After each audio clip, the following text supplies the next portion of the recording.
Hello everyone and welcome back to the Unexplained Diaries. Here on this channel I share real-life encounters with beings from beyond the skies to help you unwind and drift off to sleep. Before we dive in, I would love to hear from you. Leave a comment and let me know where you're tuning in from. Now, find a comfortable spot, relax, and let's begin. It was a warm night in late June, one of those evenings where the air feels thick but not uncomfortable.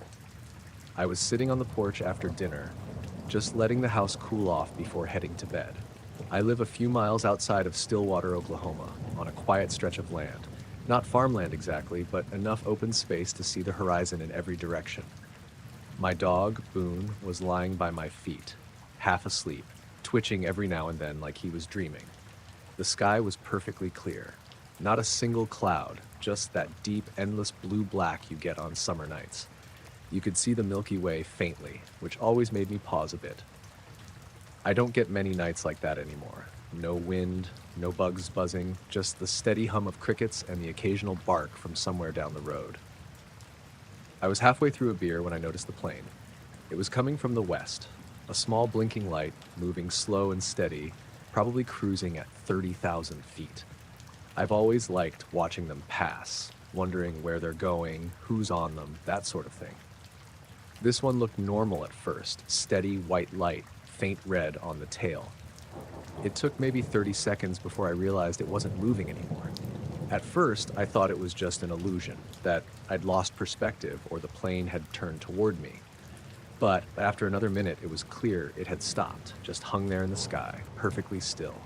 No movement, no sound. I leaned forward in my chair and shaded my eyes like that would help.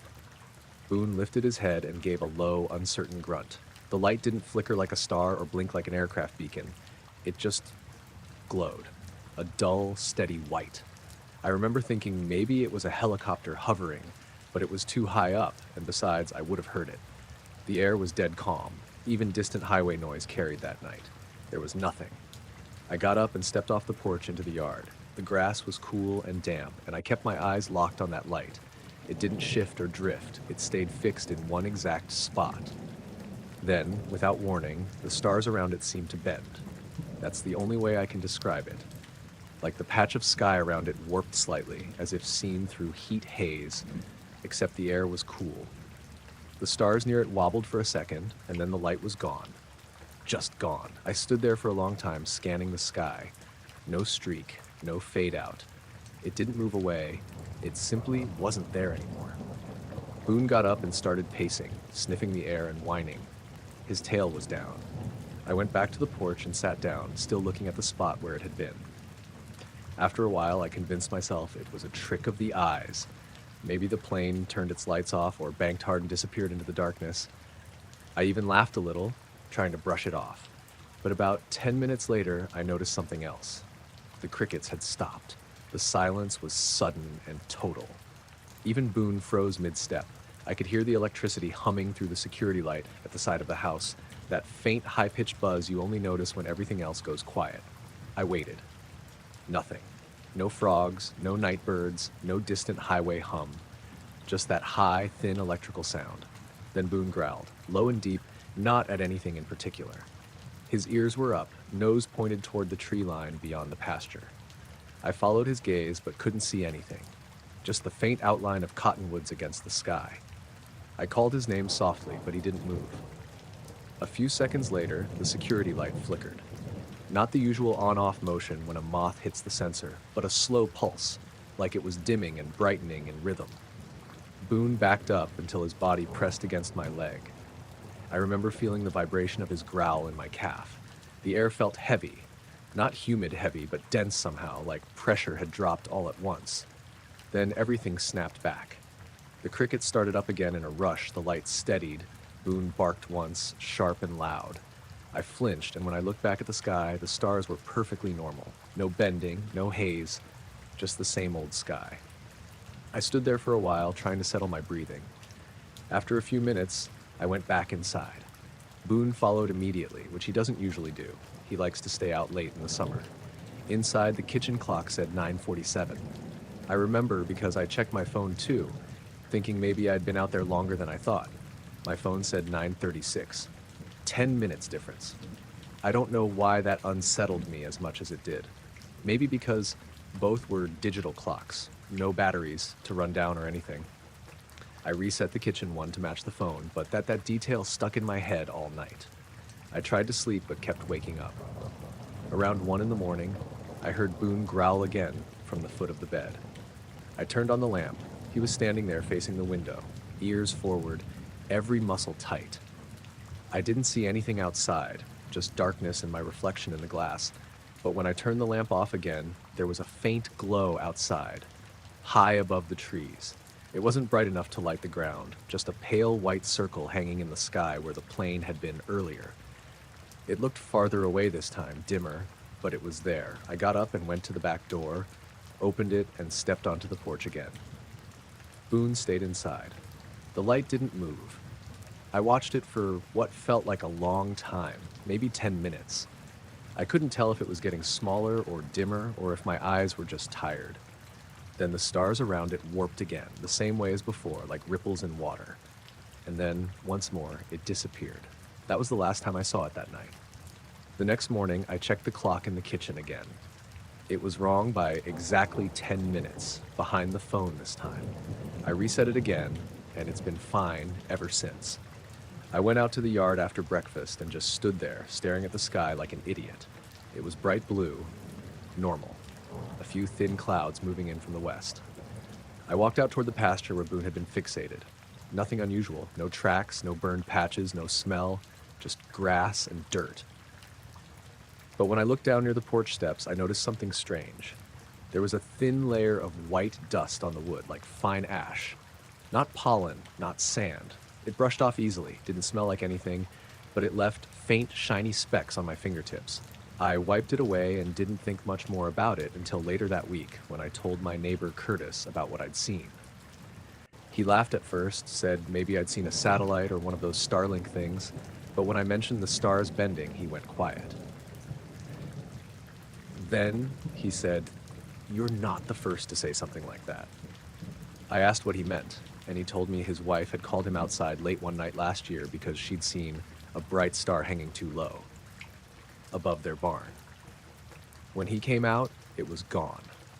He said the weird part was their motion light had been flickering for 10 minutes straight, and their dogs wouldn't go near the back fence for days after. I didn't say much else after that, just nodded and changed the subject. It's been a few months now. Nothing strange has happened since, though every time I sit outside at night, I find myself watching the same part of the sky without meaning to.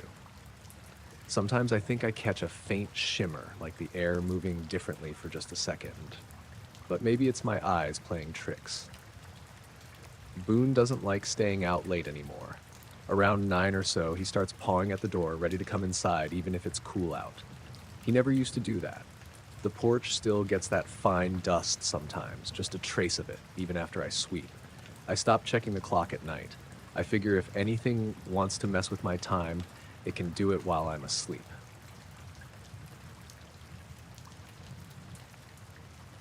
It was late August, one of those nights that still feels like summer but has that slight cool edge that reminds you it's almost over. We were camping out at Lake Marston, not a real campground, just this open field near the water where people park trucks and light fires. No cell service, no lights for miles.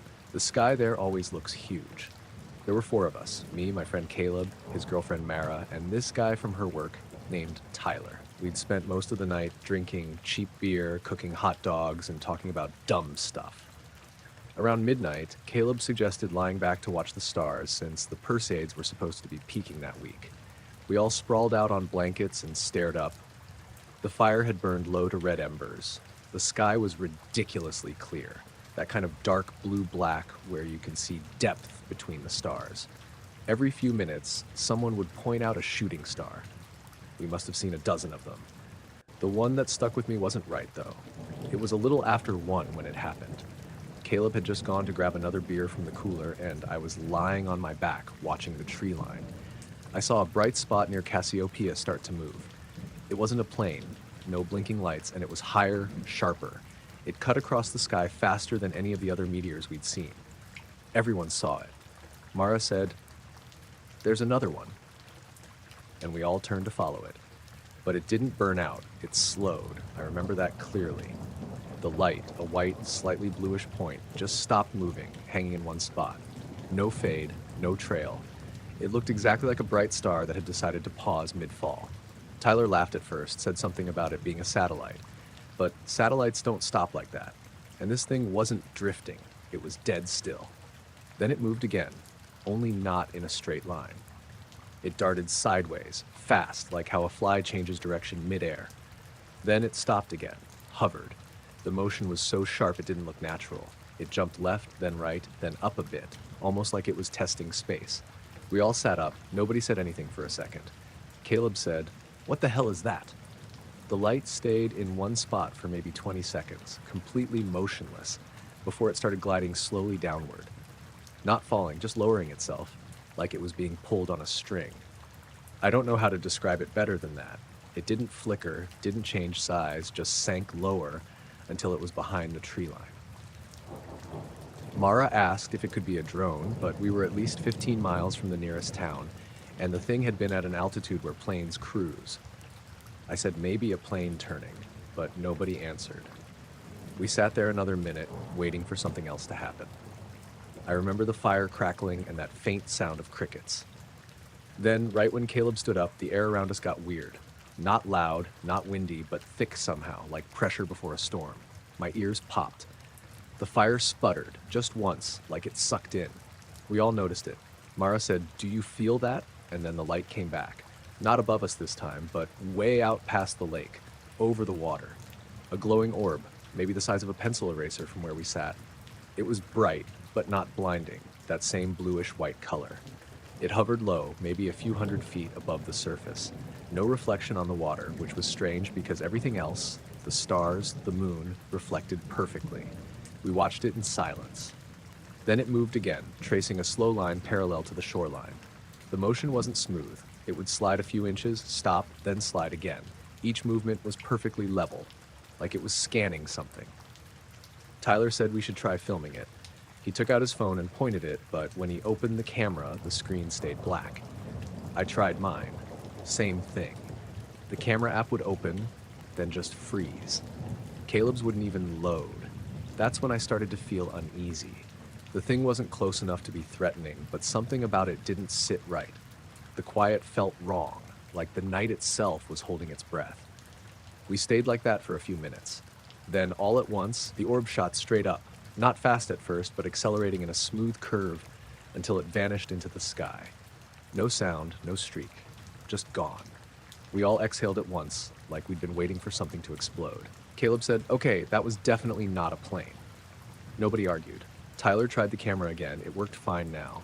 I checked the time, 1:26 a.m. I remember that because we all had looked earlier, right after the first streak, and it had only been 1:09 then. 19 minutes felt too long for what had just happened, but not impossible. Still, I swear it hadn't felt like that much time had passed. After that, the mood died. We put out the fire and sat in Caleb's truck talking quietly, mostly just trying to make sense of it. Mara said it might have been military. Caleb said maybe ball lightning. Tyler didn't say much at all. Around 3, we all tried to sleep. I couldn't. I kept watching through the truck window at where the light had been. Nothing moved, but the stars looked strange. Not wrong exactly, just off, like the patterns had shifted slightly. At some point, I must have dozed off because the next thing I remember is sunlight. Everyone else was asleep. I got out to take a piss by the tree line, and I noticed something odd. A patch of grass near where we'd had the fire was flattened in a perfect circle, maybe 6 feet across. Not burned, not wet, just pressed down flat like something had hovered low above it. I didn't mention it right away. We packed up, left by mid-morning. Nobody said much on the drive home. Caleb dropped me off at my place and texted later asking if I'd slept okay. He said Mara had a headache all morning, and Tyler claimed he'd had a weird dream about bright lights over water. That evening, I pulled my phone from the charger and noticed a new photo in my gallery. I hadn't taken any. The thumbnail looked black, but when I tapped it, there was this faint gray image, almost like it had been taken in total darkness, but with the exposure turned way up. At the center was a smudge of light. Not a shape, not even a circle, just a blur, bluish white like the thing we'd seen. The timestamp said 1:25 a.m. I didn't show it to them. Over the next few nights, I kept checking the sky at home. I live near the edge of town, so it's not totally dark, but still clear enough. I saw normal planes, satellites, the occasional meteor, nothing out of place. Until the fourth night. I was letting the dog out around 10:30 when I noticed a small, bright point hovering way higher than anything else. I thought maybe it was Venus, but it moved, just slightly, a short twitch to the left, then back. I stared at it for a long time, waiting for it to blink like a plane, but it didn't. After maybe a minute, it faded. I haven't seen anything like that since, but sometimes when I'm outside late, the sky looks different to me. Not in a dramatic way, just enough to make me pause. Like I'm not quite sure which dots used to be where. I still have that photo. Every time I try to brighten or zoom in, the whole image corrupts and turns gray. Only that faint, cold light stays visible, sitting there in the middle of the dark like it's waiting for something to notice it.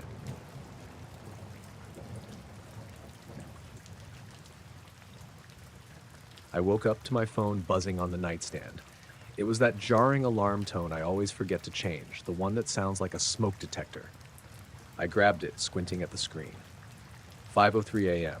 The alarm said weekday wake up, but that one wasn't set to go off until 6. I checked the clock on my wall to make sure my phone hadn't just glitched. It matched. 5:03. I lay there for a second, disoriented, trying to figure out if maybe I'd accidentally changed the alarm yesterday. I hadn't. It was a Thursday in early March.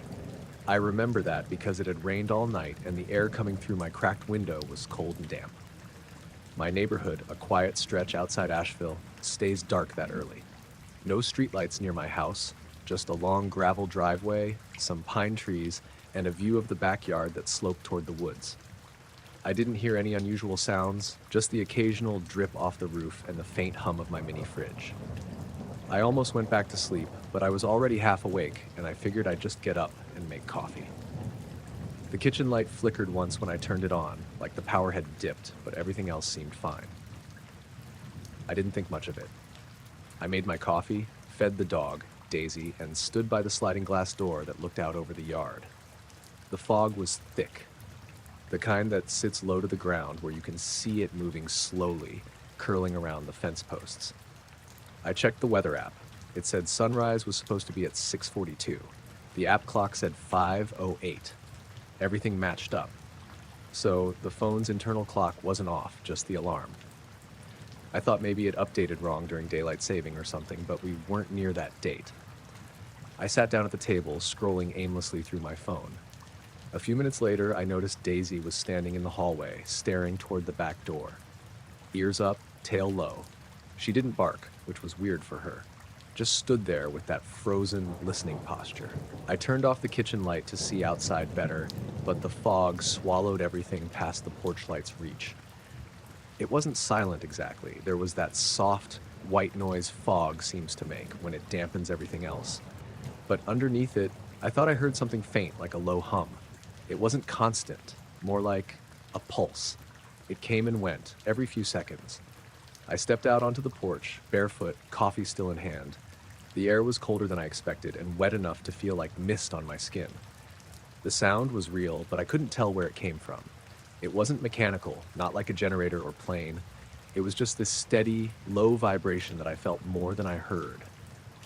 Daisy whined from inside, so I went back in. I shut the door, stood there a minute, and then the hum stopped completely. I went about my morning like normal after that. Made eggs, packed my work bag, left the house a little after 7. The day itself was fine. Normal, even. I didn't think much about the alarm thing until that night. When I got home around 6:30, it was already getting dark. I took Daisy out back and threw the ball for her a few times. The grass was still soggy from the night before, and my shoes got soaked. I went inside, kicked them off, and started dinner. Later, when I was scrolling through my photos looking for a picture from last weekend, I noticed one I didn't recognize. It was between 2 photos I'd taken days earlier, same folder, same timeline, but time-stamped at 5:04 a.m. that morning. At first, I thought maybe I'd accidentally taken it while half asleep. It was grainy, kind of blurry, but it looked like it was taken through my kitchen window. The angle matched where I'd stood when I looked out into the fog earlier. Only the weird part was the light. In the middle of the photo was this faint blue glow over the yard. Not bright, not like headlights or a phone flash. Softer, almost hazy. The light seemed to spread low across the ground like mist that was somehow lit from beneath. I zoomed in, but that just made it worse. There were no shapes or figures, nothing visible as a source. Just the faintest circular gradient fading into the fog. I checked the details, 5:04 a.m. Camera app. Location matched my house. Exposure 1 second, which was strange because I don't think my phone had been out of my hand since the alarm went off. I checked my security camera too. I've got one pointed toward the backyard, motion triggered. There was no alert, no recording between 2:17 a.m. and 6:41 a.m. I manually checked the feed for that time window anyway, and it was just black, like the camera hadn't been getting power. That unsettled me. I tested it, walked into the yard, motion light triggered fine. Everything worked. That night, I couldn't shake it. I kept looking out the back window, half expecting to see that same glow. Around 11, I went outside with a flashlight and walked to the fence line. The fog had come back, thicker than before. My light didn't reach far. The ground squelched with every step. Then I heard that low hum again, faint like before, but now it seemed closer. I turned off the flashlight to listen. The fog swallowed everything. The sound wasn't coming from any direction I could pinpoint. It just surrounded me. And then I noticed something else. Daisy had gone completely quiet inside. Usually, if I'm outside at night, she's barking or scratching at the door. Not this time. Just silence. I backed toward the porch, scanning the fog. My eyes started playing tricks. I thought I saw faint movements in the mist, darker patches shifting where there shouldn't have been any. I froze and held my breath. Nothing solid ever appeared, but the sense that something was there, just out of sight, got stronger. I went inside.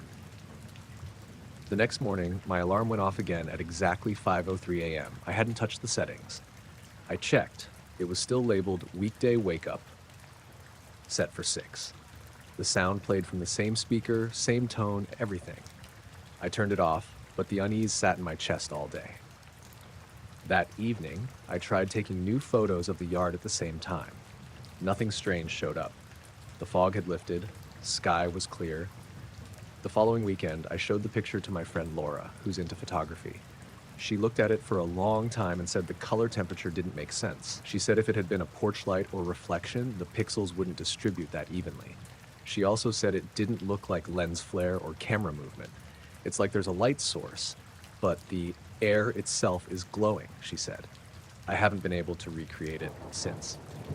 One small thing that keeps bothering me, though, the morning after that first incident, I found a thin line in the dirt along the back fence. It was perfectly straight, like something had dragged a stick through it.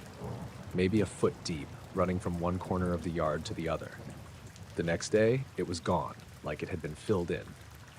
I don't know if it's connected, but I hadn't noticed it before.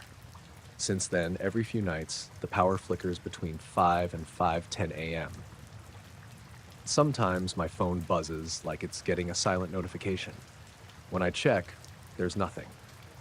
I stopped looking at the camera feed for a while, but when I finally checked again, a couple weeks later, there was one short clip from 5:05 a.m.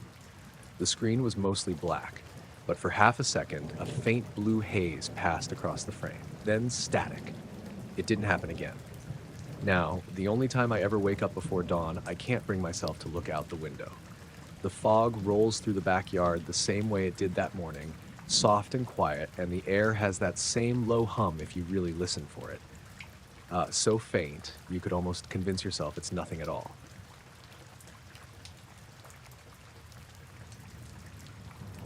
I camped alone a few miles north of Gold Beach, Oregon, last August.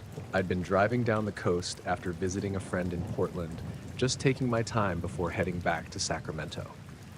I like finding little hidden pull-offs or quiet beaches that don't show up on maps.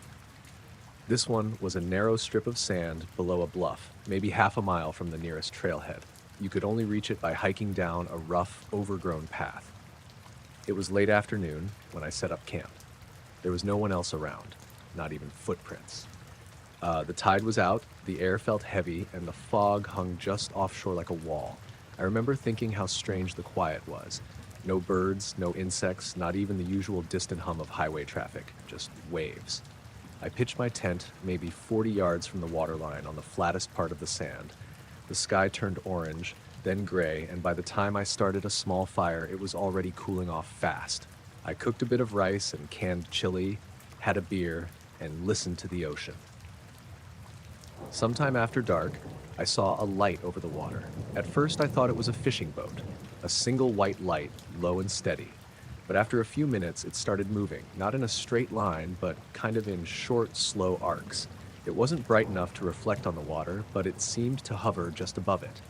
I tried to convince myself it was a helicopter or a drone, though it didn't have that red-green flashing pattern. Just one pale white glow. It disappeared suddenly, like someone flicked a switch. I remember checking my watch, 10:17 p.m., and deciding I'd had enough staring into the dark. I put out the fire and zipped into my tent. The sound of the waves was steady, rhythmic. I must have fallen asleep fast. What woke me wasn't a noise exactly, more like the absence of one. The ocean had gone silent. No surf, no wind. I sat up and listened. My tent was glowing faintly from the moonlight outside, but it felt wrong somehow, like the air was too still. Then I heard this faint popping sound. Tiny, irregular, all around me. It reminded me of someone pressing a finger into wet sand. That soft suction sound. Over and over. I froze, thinking maybe the tide had come in further than I realized and the water was reaching the tent. But when I unzipped the flap and looked out, the tide was still far out. The beach was dry. The popping continued, spaced out and random, but definitely close. I clicked on my headlamp and shined it toward the sound. Nothing. Just smooth, untouched sand. I turned the light off and sat there for a while, trying to hear past the ringing in my ears. The popping faded eventually, and I must have dozed off again. When I woke up, it was just before dawn. The air was damp, and fog drifted in thick sheets across the beach. Everything was gray-blue, quiet except for the faintest ripple of waves. I stepped outside barefoot, stretching, and that's when I saw the holes. Hundreds of them. They covered the sand in a spiral pattern around my tent. Not random, not scattered, but precise. Each hole was maybe 2 inches wide and 3 or 4 inches deep, perfectly round, the sides smooth like they'd been drilled. They started far out, maybe 30 yards from the tent, then curved inward in a slow, widening loop until they stopped just a few feet from where I'd been sleeping. At first, I thought some kind of burrowing crab or clam had done it, but I'd camped on beaches all my life and never seen anything that uniform. The sand between the holes was undisturbed. No footprints, no drag marks, just that spiral of tiny, perfect holes. I walked toward the water, following the pattern. As I got closer to the shoreline, the holes grew shallower and narrower until they vanished near the edge of the wet sand. Beyond that, nothing. The tide hadn't reached them yet. I crouched and scooped some sand from one of the holes. It was compacted like it had been pressed from underneath.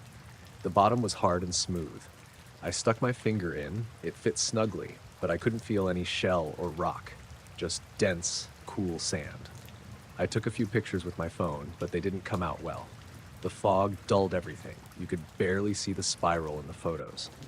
Still, I knew what I was looking at. It was deliberate. Then I noticed the holes nearest the tent had filled slightly with condensation. Little beads of water shimmered inside, perfectly still. The sand around them was dry. When the sun started breaking through the fog, I packed up. I didn't even eat breakfast. The whole time I kept glancing back at the spiral. From a few yards away, it looked almost beautiful, like some kind of design you'd find in a crop field, precise but natural. I climbed back up the bluff and looked down one last time before heading to my car. From above, the spiral was even clearer, wide arcs tightening toward the center where my tent had been. Driving south, I stopped at a small gas station near Brookings.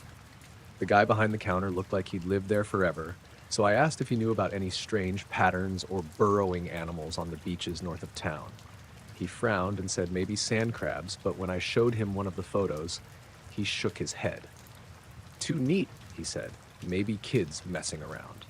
Except there hadn't been any other footprints. That stuck with me the rest of the day. When I got home, I transferred the photos to my laptop. Under better light, you could see the spiral faintly, and like though most of the holes just looked like shadows. I zoomed in on one section and realized something I hadn't noticed out there. The holes weren't spaced evenly. They were getting closer together toward the center, like something had been tightening its path as it went. A week later, I tried to find that beach again using satellite view. I thought maybe I could pinpoint where I'd camped by matching the bluff's shape, but the shoreline looked different in every photo. The cliffs had collapsed in places, the sandbars had shifted. It's a stretch of coast that changes fast. I called my friend in Portland and told him about it. He joked that maybe I'd stumbled onto some natural phenomenon, or worse, some art project I'd ruined by camping there. But even he admitted it didn't sound right. That night, I dreamed of the sound, that soft popping like air escaping the earth. I woke up sweating, certain I'd heard it again. My apartment was quiet, but for a few seconds I thought I could feel something faint under the floor, a slow, rhythmic pressure. The next morning, I went to wash my tent before putting it away. The sand that clung to the bottom was damp and darker than the rest, even though the tent had been dry when I packed it. I rinsed it off and watched the grains swirl down the drain, small flecks of black mixed with tan. When the water cleared, the sink smelled faintly metallic, like rust. I didn't think much of it then, but a few days later I noticed faint circular impressions on the bottom of the tent's footprint, tiny shallow rings pressed into the material. Not from rocks or sticks. They were too even, too round. I threw the footprint away. I still have the pictures, though. Every once in a while, I look at them again, trying to convince myself the spiral wasn't as precise as I remember. Maybe it was an illusion, or maybe I was half asleep when I saw it. But the pattern doesn't fade when I look. It gets clearer. Each time I notice something new, a slight shimmer in the sand like heat mirage around the holes nearest the center. It's faint, barely visible, but it's there. I haven't gone camping since. I was hiking alone that day, a Sunday in early September, on a stretch of forest outside Randall, Washington.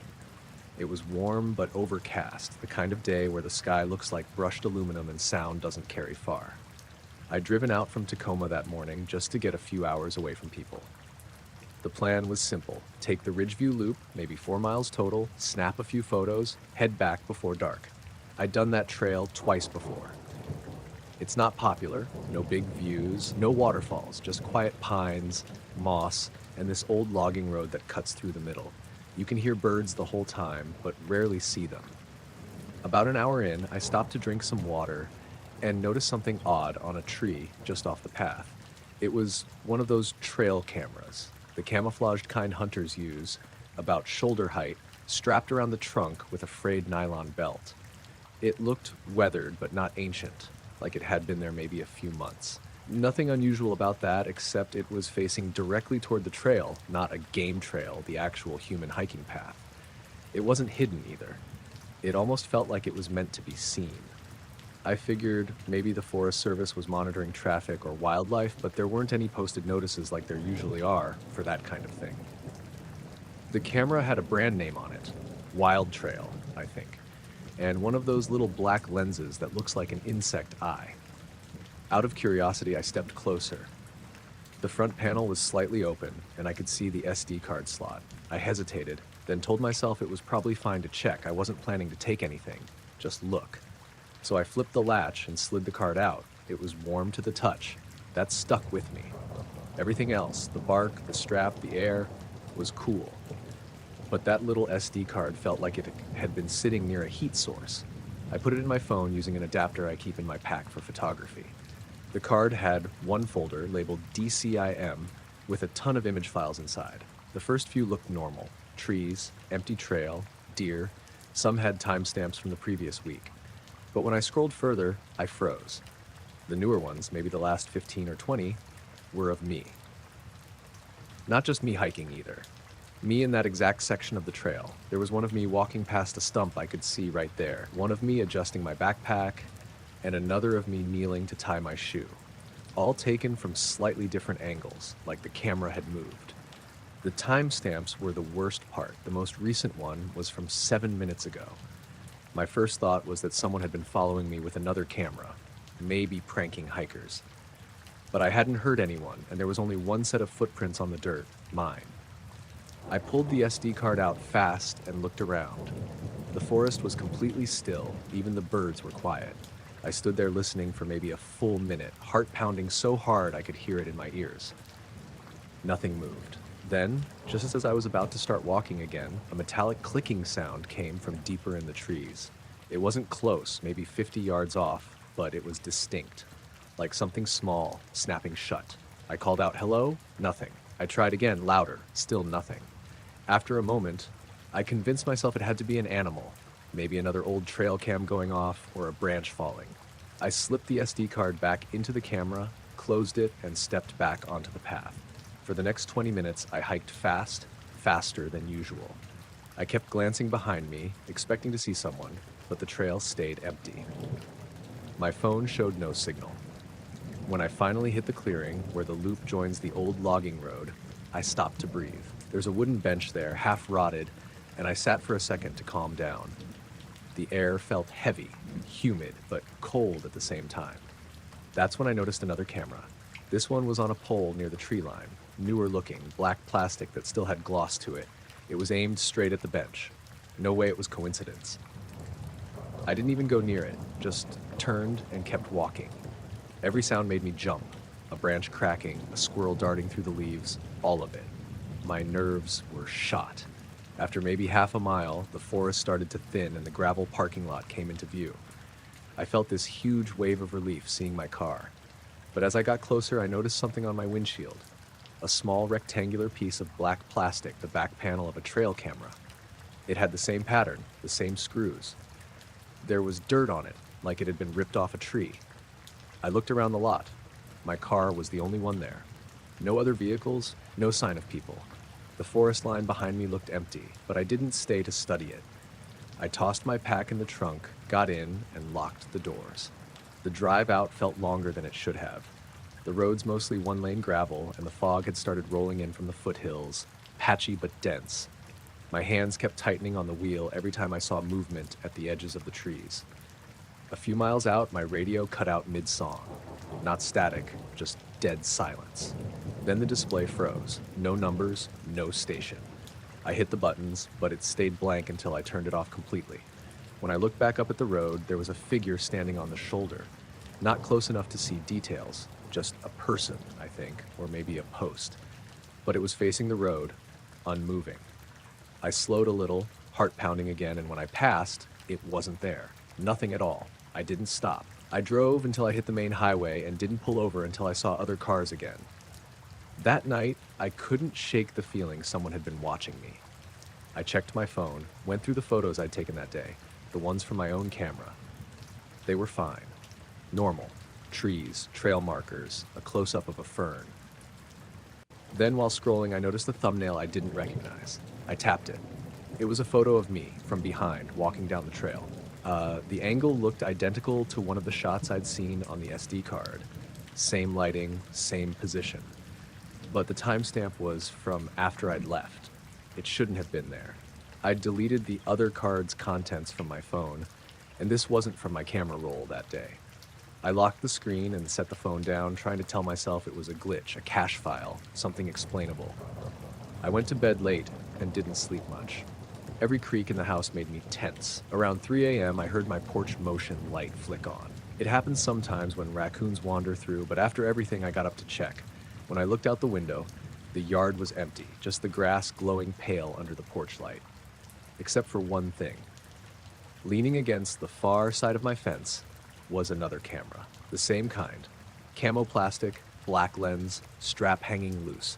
I stared at it for a long time before going outside. When I finally did, it was gone. I don't know who put it there or how long it stayed, but I haven't been back to that trail since. And sometimes when I scroll through my phone, I swear new photos appear. Dark, grainy ones, of trees I don't recognize, taken at times I know I was home.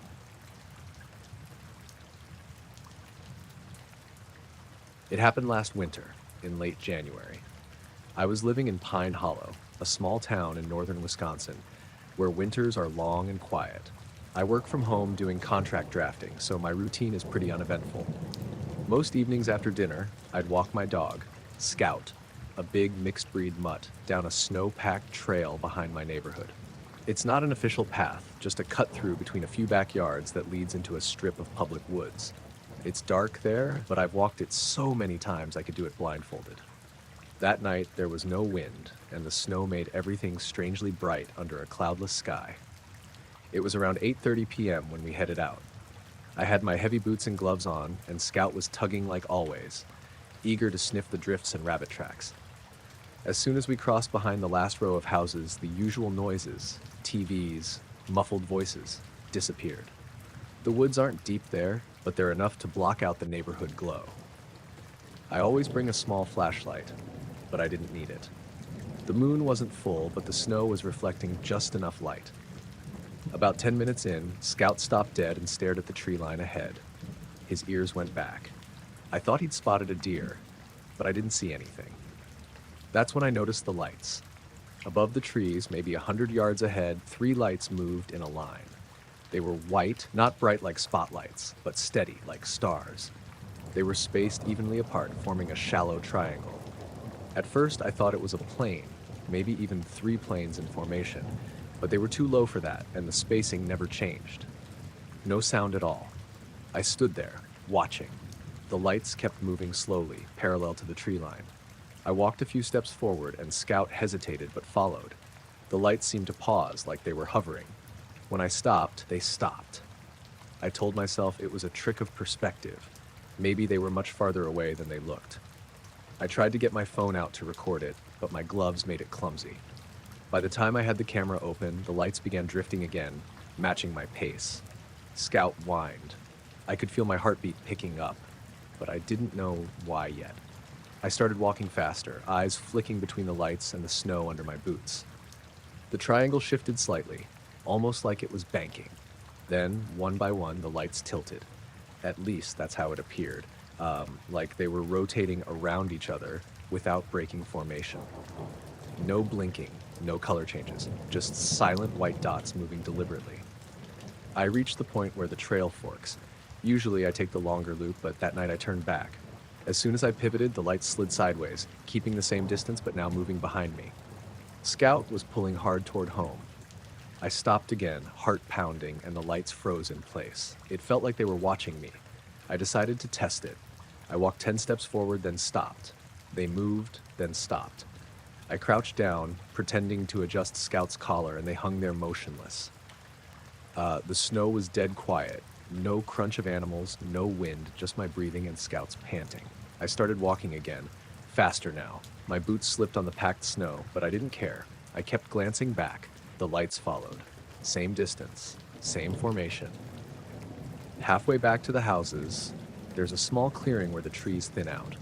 When we broke into it, I got a clearer view of the sky. The lights weren't against the tree line anymore. They were higher, maybe 100 feet up, but still perfectly still. I couldn't make out any shape connecting them. No outline of wings or a fuselage, just those 3 dots. Then, without warning, the middle light dipped lower, slow and smooth, like it was descending. Scout growled low, a sound I've only heard from him once or twice. I felt every hair on my arms rise. The other 2 lights held their positions. I stumbled backward, trying to keep my eyes on it. It stopped midair, hovered for maybe 3 seconds, and shot back up to rejoin the other 2. No acceleration sound, no visible trail, just there one moment, back in formation the next. I don't know why, but I broke into a jog. Scout was practically dragging me. We cut back through the path, past the last row of trees. As soon as I stepped into the glow of the first porch light, I turned to look again. The lights were still there, but farther away now, moving slowly toward the north. They didn't blink or change direction. They just slid across the sky until the trees blocked my view. I didn't stop walking until I was in my yard.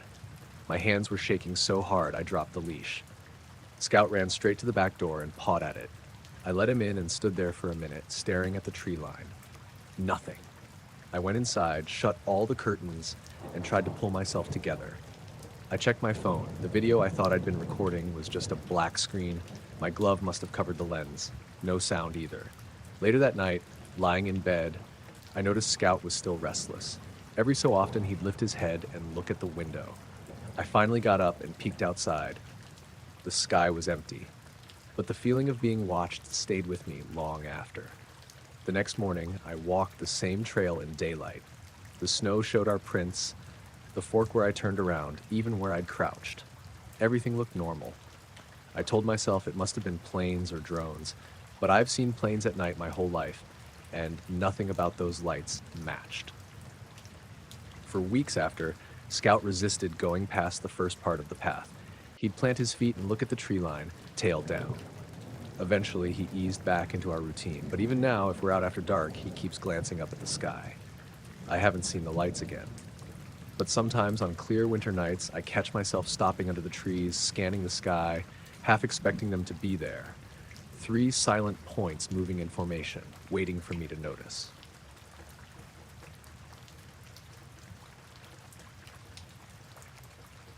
I left town late, around 11, just me and the road. The sky was clear but low-hanging, the kind of dark that makes your headlights look feeble. I was driving back to my place in Bellwood after a long weekend at my parents' farm upstate. My car's heater was ticking along at a steady hum, and I had the windows down a crack to let in the cold air.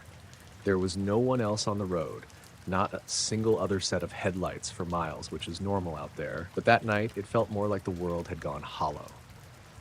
I was about 10 miles past the last town when I noticed it. At first, it was just a glint off the grass at the edge of a field to my left. Then I saw it more clearly, a perfect circle, maybe 50 feet across, the grass pressed down in the most uniform way I've ever seen. It looked like someone had gone in with a giant rolling pin. My stomach did a small flip. I slowed, peering through the windshield, trying to convince myself it was just something normal. A patch of frost, a low mist, maybe even a crop circle prank. But it didn't look like frost, didn't look like mist. It was sharp, deliberate. I pulled over onto the shoulder and got out, shivering in the cold night air. The field was dark except where the moon hit, which made the circle shimmer faintly. I walked toward it, my boots crunching in the gravel.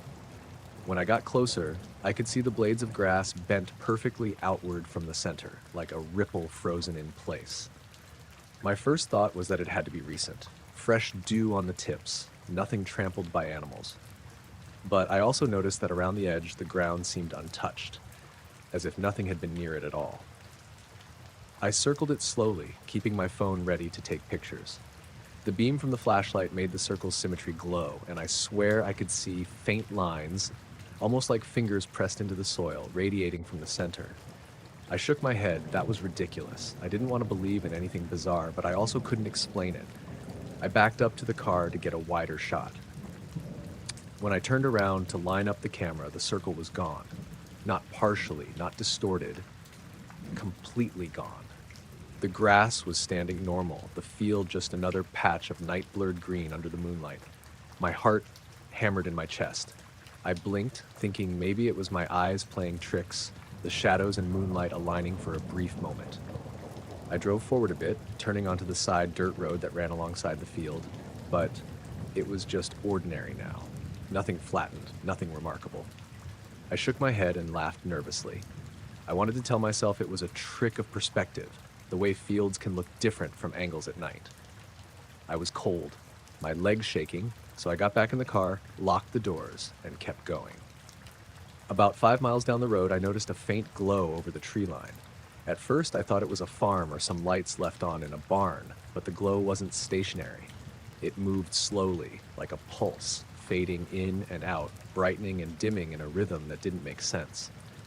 I stopped again, thinking I could see the pattern better. The road was pitch black behind me. The only sound, my engine idling and the soft whistle of wind through the trees.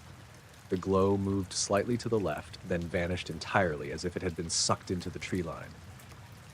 I tried calling my parents just to hear a normal voice. No answer. I left a voicemail telling them I'd be home late.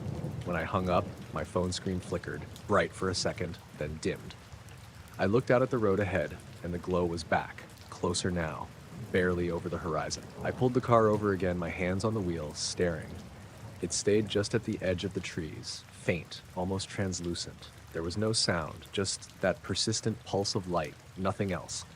After a few minutes, it darted sideways, almost like it had decided to move along a straight line, but then it stopped again. I drove a little closer, cautiously, feeling more like a voyeur than a traveler. The road curved, and when I rounded the bend, the glow was gone. Nothing. The trees were just trees, dark and solid. My mouth was dry, my skin prickling. I told myself it was probably a reflection, something mundane I couldn't identify, a farm light refracted through the mist, maybe a lens flare in my eyes, but that explanation felt hollow. The circle in the field, the precise geometry, the disappearing glow, they all lingered in my head. I kept glancing at the sky, expecting stars, but the moonlight was unusually sharp that night, casting long shadows that seemed wrong somehow, elongated in ways that made the trees look more menacing. By the time I got to the highway exit leading home, it was quiet again. I had the heat cranked and kept the radio on, music low, nothing too distracting. I watched the rearview mirror constantly. Every movement in the trees, every shifting shadow made me tense. My hands were tight on the steering wheel, the kind of tension that feels like your bones are alert. When I finally turned into my driveway, nothing had followed. No lights, no glow, no flattened grass visible in the fields along the way. The streetlights flickered a little, normal in my neighborhood, and I parked. The house looked the same as always. Inside, everything smelled like wood polish and faint coffee from the morning. I made myself a cup and sat at the table, looking out the window at the yard, half expecting to see something odd reflected there. Nothing appeared. I checked the photos from my phone. The circle in the field didn't appear in any of them, not one frame. The glow over the tree line wasn't captured either, just the empty field, the road, and the normal darkness. I felt a pressure in my chest, the kind that happens when your mind knows something unexplainable happened, but you have nothing tangible to hold on to. I tried to sleep, but the images of that perfect circle and the pulsing light returned in fragments, like after images burned into my memory.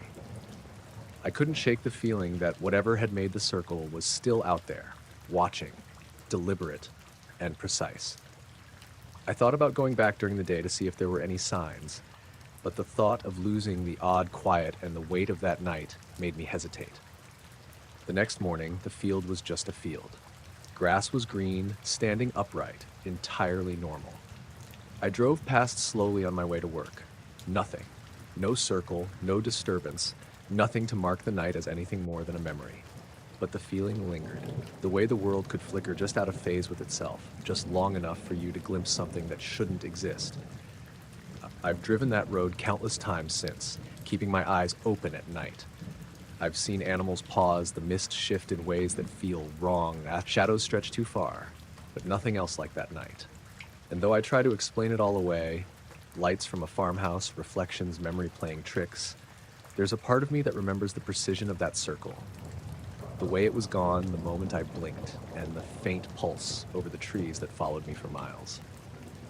It's a memory that doesn't fade, the kind that sits behind your eyes in the quiet moments, waiting.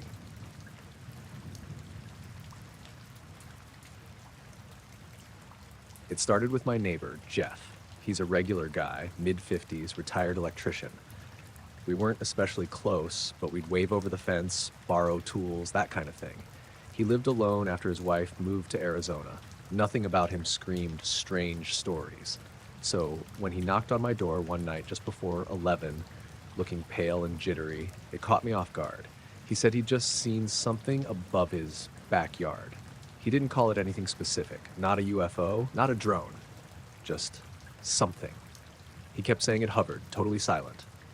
I stepped outside with him. His backyard and mine run along the edge of a patch of woods, no streetlights back there, just darkness and tree silhouettes. The air was damp and cool, a little mist curling around the ground. He pointed straight up, right there, above those trees. I didn't see anything at first, just the usual stars, a faint orange glow from the town 10 miles away. Then I noticed an area where the stars weren't visible, like a patch of darker dark. It wasn't shaped like a plane or a helicopter. It was more like a flat oval, no edges, no lights, just absence. I thought it might be my eyes adjusting or a cloud drifting by, but it stayed still. The woods were quiet too, no insects, no frogs, no breeze. That hit me all at once, the silence. Usually at night you can hear at least something, but there was nothing. Jeff whispered, "It's been here 5 minutes." His voice shook. He was filming it with his phone, but the screen just showed black sky. He swore it had been lower before I came out. We both stood there staring. Then, slowly, the patch of darkness moved, not like a plane or bird, but like something sliding behind glass. It tilted, then shot straight up, no sound, no trail, and it was gone. The stars reappeared, just like that. Jeff lowered his phone. "Did you see that?" he asked. I said yes, but even as I said it, I was doubting myself. Maybe it was a trick of light, maybe we both imagined it. But we went back inside separately. I went to bed uneasy. The next morning, he knocked again. This time, he looked exhausted. He said something weird had shown up on his phone. He uses a GPS tracking app for his car, some anti-theft thing. When he checked it, it showed that between 2:11 a.m. and 3:17 a.m., his car had traveled in a perfectly straight line heading north, exactly 1 hour, 60 miles, then stopped. But his car hadn't moved. It was parked in his driveway all night. He showed me the map on his phone. It was a dead straight path across the county, through fields and woods, even over a river, as if the car had flown. No turns, no roads. The trip ended in a patch of farmland way north of us, then popped back to his driveway. The mileage counter was at 0, no gas missing. His security camera showed his car sitting still the whole time. I asked if someone could have cloned his tracker or hacked it. He shook his head, saying the tracker uses multiple systems and would have flagged a clone. Plus, his dash cam didn't show any movement either. He'd woken at 3:30 a.m., feeling disoriented, and checked outside. Everything was normal. I didn't know what to say. We stood there at his kitchen table, the GPS app open, both of us staring at that straight line on the screen. He zoomed in. It crossed highways, lakes, private property. There was no road following that route. That evening, I went over again because I couldn't stop thinking about it. We stood in his backyard. The woods looked normal, but I noticed a faint, sharp smell in the air, like ozone after a lightning strike.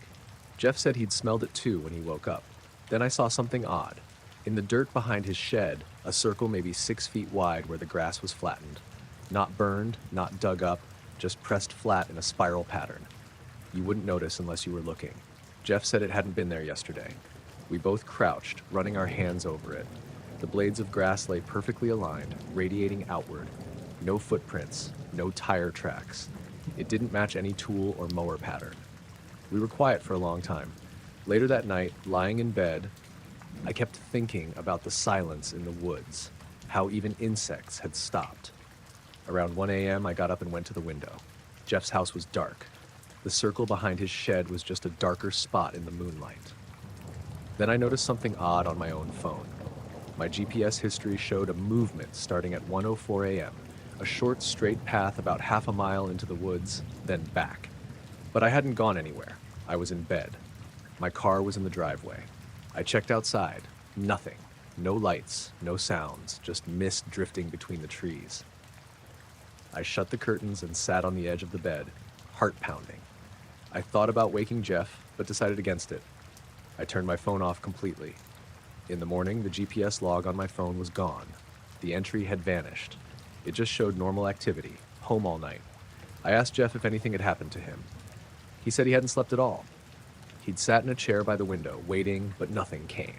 Over the next few days, the circle in his yard faded. The grass slowly stood back up. The ozone smell disappeared. Jeff tried contacting the company that makes his tracker. They said they'd never seen a log like his. Perfectly straight, no speed variation, no road data. They asked for a copy of the log, but when he went to send it, it had reset itself. He grew quieter after that. He still lives there, but we don't talk about it much anymore. Every so often, I'll see him standing in his yard at night, staring up at the sky, and once in a while, very late, I'll wake up to that same silence, like the air has been emptied out. The woods go still, the stars feel wrong somehow, shifted. I stay in bed and don't look at my phone.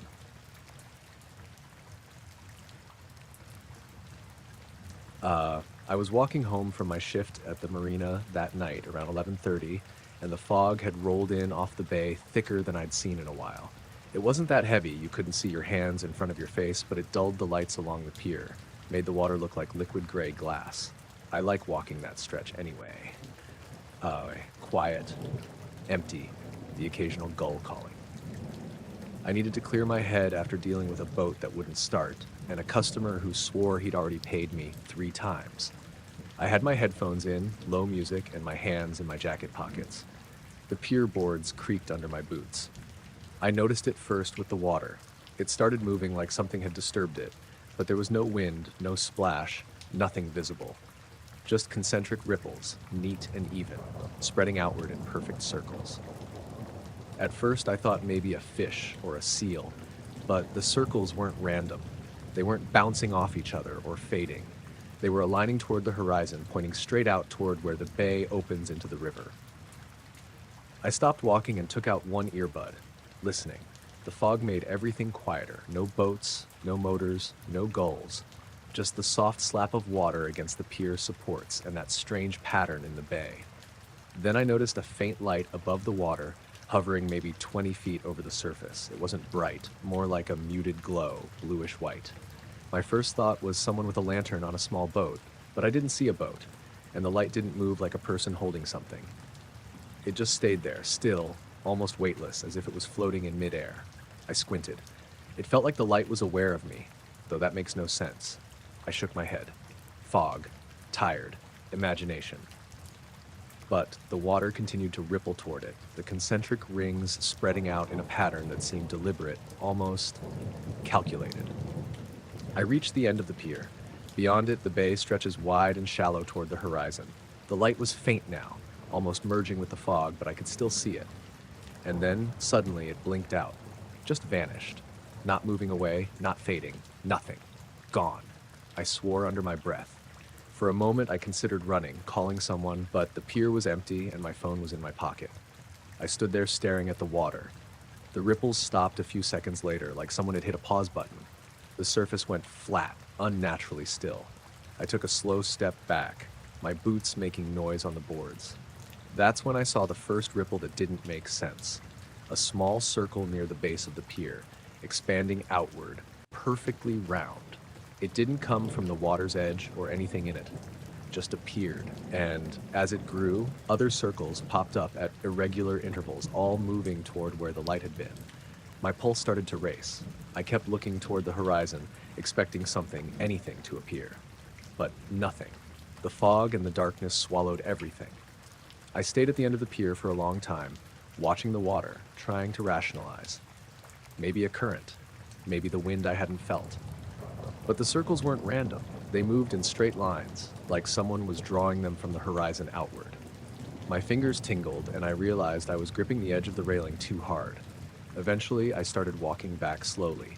My boots felt heavier with every step. The fog seemed thicker now, clinging to my jacket. I looked down at the water beneath the pier. The concentric ripples were gone, the surface perfectly smooth, almost reflective. Halfway back, I thought I saw something move at the edge of my vision. A shadow in the fog.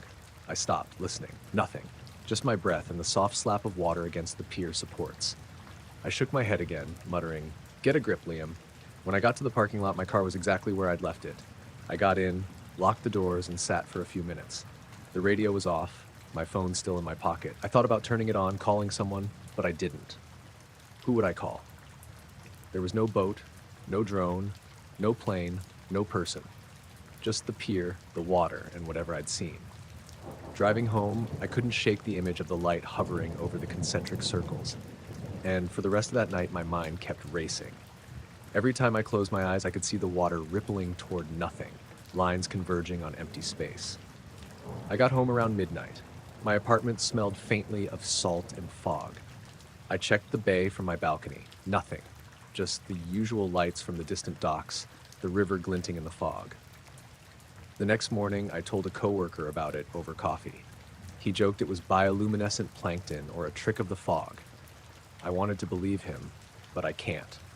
The pattern, the light, the way the water moved like it was responding to something above it that wasn't natural. I checked online for unusual phenomena, lights, currents, anything that could explain it. Nothing fit.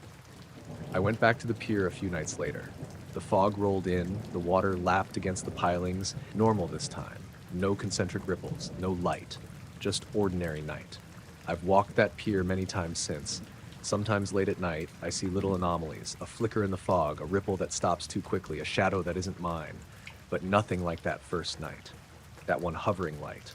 Those deliberate circles. I still think about it, and I'll probably keep thinking about it. The world feels bigger, stranger. And sometimes, when the fog rolls in thick and the water is perfectly still, I can almost picture it again. The ripples spreading toward the horizon, converging on a point I can't reach, and that faint, impossible light just hanging there before disappearing.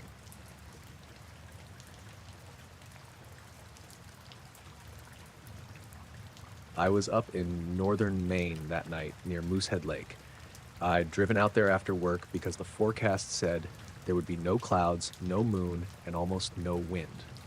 It was mid-October, cold enough for my breath to fog, but not so cold I couldn't stand outside for an hour or two. I'd been trying to improve at night sky photography, and there's almost no light pollution out there. I parked off a dirt road near an old logging trail and carried my tripod and camera up a small rise to a clearing. There's a spot where the trees open up just enough to see the Milky Way clearly. I'd been there twice before. Nobody around, no cabins with lights, just trees and water in the sky. I set up my tripod, took a few test shots, adjusted the ISO, and started shooting long exposures. The sky was bright with stars, Orion low in the east, Cassiopeia above me. I had my headlamp off, letting my eyes adjust. Every so often I could hear something small moving in the woods. Probably squirrels or a deer. Nothing unusual. About 20 minutes in, I noticed a point of light near the Big Dipper moving slowly. My first thought was a plane, but it wasn't blinking or leaving a trail.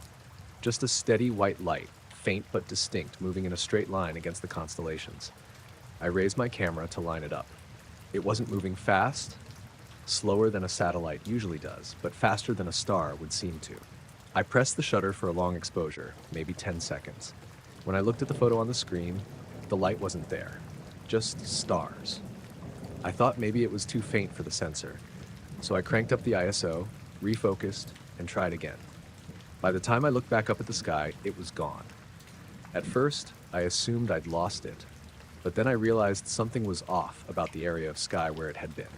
The stars looked slightly wrong, like a smudge or ripple, almost like heat waves rising off asphalt. It was subtle, but enough that I had to blink a few times. The rest of the sky was crisp, but that patch looked like it was shifting very slightly. I stared at it for maybe a minute, thinking it was my eyes. Then I lifted my camera again and took another long exposure. When I checked the shot, the stars in that area were slightly distorted, bent inward, like someone had tugged them closer together. I hadn't seen anything like that in my photos before. I lowered the camera and just watched. The smudged patch didn't move much at first, but then it started drifting slowly toward the tree line to the north. The stars behind it shifted as if seen through water. I couldn't make out any shape, just distortion. At that point, I felt an odd pressure in my ears, like when you're driving up a mountain. Not painful, just noticeable. The woods around me went very quiet. No insects, no rustling. Even the distant sound of water lapping on the lake was gone. I stood completely still, feeling my heartbeat in my hands. The warped area moved lower, maybe a few degrees every few seconds. It wasn't glowing or making noise, just distorting the stars behind it. I thought about calling out, but to who? There was nobody for miles. I backed up to my tripod, trying to keep my eyes on it while fumbling with my phone to record video. When I looked at the screen, it showed nothing but normal stars. I switched back to the naked eye, and it was still there, shifting lower, slowly. Then, without any sound or flash, it just stopped. For a few seconds, the stars in that spot shimmered like they were underwater. Then they snapped back to normal, crisp, unmoving, perfectly ordinary. The pressure in my ears released at the same time, and the night sounds came back. Crickets, a faint breeze, the world like it had been before. I stayed there another 20 minutes, taking more photos, scanning the sky. Nothing else appeared. My photos showed nothing unusual except that one exposure with the bent stars. Everything else was sharp. When I finally packed up and walked back to my car, I noticed my footsteps sounded loud against the pine needles. The air felt heavier, like before a storm, even though the forecast was clear. I kept glancing up, half expecting to see that ripple again. Driving back to town, the woods pressed close to the road. No traffic. My headlights caught a few deer on the shoulder, but otherwise it was empty.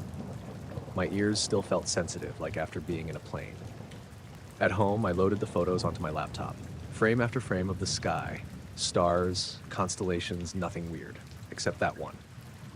In it, the stars in a circular area about the size of my hand, at arm's length, bent inward like they were being pulled.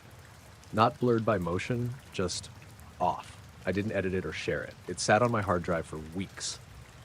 I've gone out to shoot stars since then, even at the same spot, and I haven't seen anything like it again. Same camera, same settings. Sometimes I catch myself staring at that part of the sky even when I'm not photographing, especially on cold, clear nights. It's never happened again, but every time I look, I half expect that quiet ripple to start moving across the constellations like it did that night by the lake.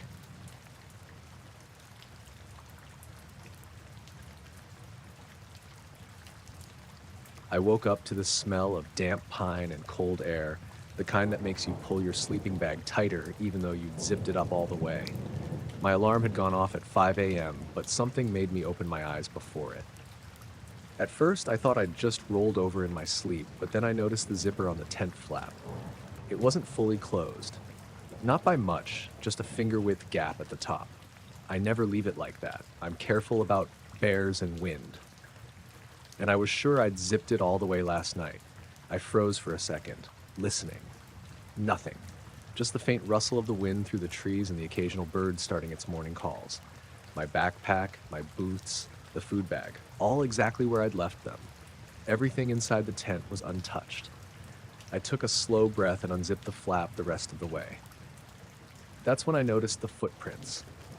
At first, I thought a deer or maybe a raccoon had wandered close, but then I realized what was wrong. The footprints weren't random. They all pointed inward toward the center of my campsite where I'd slept.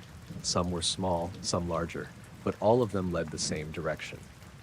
They circled the tent, going around it, coming closer in places, and then fading off a few feet away. There were no prints leading outward from the circle, only inward.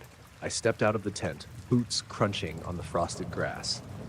The morning fog clung to the lower slopes of the mountains, softening the light from the rising sun. Everything looked normal, quiet. I scanned the surrounding trees. Nothing. No deer, no hikers, nothing that could have made prints that precise. I walked the perimeter of the tent slowly, my eyes tracing each track. I couldn't find a logical pattern to the spacing. Some prints were close together, others farther apart, but the direction never wavered. Every single one pointed at the tent. My mind started running through possibilities. Someone could have been here in the night, maybe a prankster, but the nearest trail was miles away, and I hadn't seen another camper anywhere nearby. My friends weren't supposed to be arriving until the next day. And if someone had been sneaking around my tent, why leave no footprints leading away? I tried to remember my own movements from the night. I didn't remember getting up at all. No nightmares, no half-waking wanderings, and my flashlight, which I keep under my pillow, was still there. I checked my pack, everything intact. My food bag was still zipped and hung from the tree like I left it. I crouched and examined the prints again. Some of the smaller ones had an almost human-like shape, but too thin, almost elongated. Others were broader, rounder, more like a boot. None matched any of my own shoes or the boots I had in my car. I felt a shiver that had nothing to do with the cold. I debated packing up and leaving, but the fog was thick, the trails muddy. I decided to sit back on the log I'd left by the fire pit, trying to calm my racing thoughts. My coffee thermos was empty from last night, and I absent-mindedly opened it, expecting just water. It was still empty, as it should be, but the metal felt strangely cold in my hands. The sun rose higher, burning a little through the fog, and the forest came alive. Birds started chirping, squirrels chattered, and somewhere a stream gurgled. Everything looked normal. Normal enough that I almost convinced myself I'd imagined the footprints, that maybe the frost had created odd impressions in the dirt. Almost. I packed slowly, my mind wandering back to the tracks. The circle, it wasn't perfect, but the way it curved, the spacing, the inward focus, it didn't seem random, like someone or something had been studying me while I slept, moving in a calculated way. I double-checked the tent before taking it down. Nothing else was missing. Everything from last night was exactly as I'd left it. my pack, my boots, even the little notebook I keep in the side pocket. The thought of someone or something walking around me while I slept, watching, without leaving any other trace, it made my stomach tighten. As I started down the trail toward my car, the fog slowly lifting, I kept glancing back over my shoulder. Every time I thought I saw movement, it vanished into the mist. The mountains were quiet, peaceful, but I could feel it in the air. That same tension from the night, the sense of being observed. I drove out of the parking area without seeing anyone on the trail, and by the time I hit the highway, the sun was fully out, burning off the fog. I told myself it was probably nothing, an animal, a trick of the frost and shadows, but I couldn't shake the feeling of those tracks circling my tent, the way they all led inward, like a geometric pattern pointing at where I'd slept. Later that week, I told a friend about it over a call. He joked about mountain spirits or my imagination. I laughed along, but the memory of that circle stayed with me. The way the prints seemed deliberate, the way the night had felt heavier near the tent, almost patient. I went back to the same campsite months later with my friends. Everything was normal. No mysterious footprints, no strange air, no sense of being watched. But the memory lingered, especially when I camp alone. I keep my flashlight close, my tent zipped, and I check the ground around me. Sometimes at night, I imagine the footprints forming in the frost, circling the tent again, moving inward silently while I sleep. And though I can't explain it, I feel like something out there, maybe just a trick of nature, maybe something else, knows I'm here before I even wake up.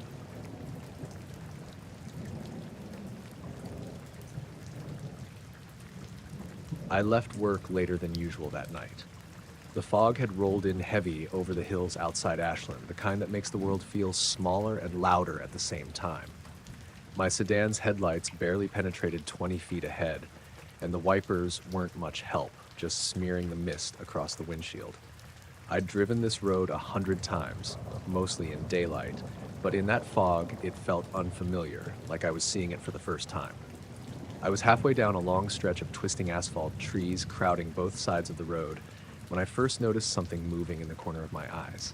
At first, I thought it was a branch blown by the wind, but then it moved again, low, fast, and almost deliberately along the tops of the trees, skimming above them like it was floating. It caught my headlights for a second, enough that I saw it clearly. Small, dark, vaguely oval-shaped. No wings, no glow, nothing I could identify.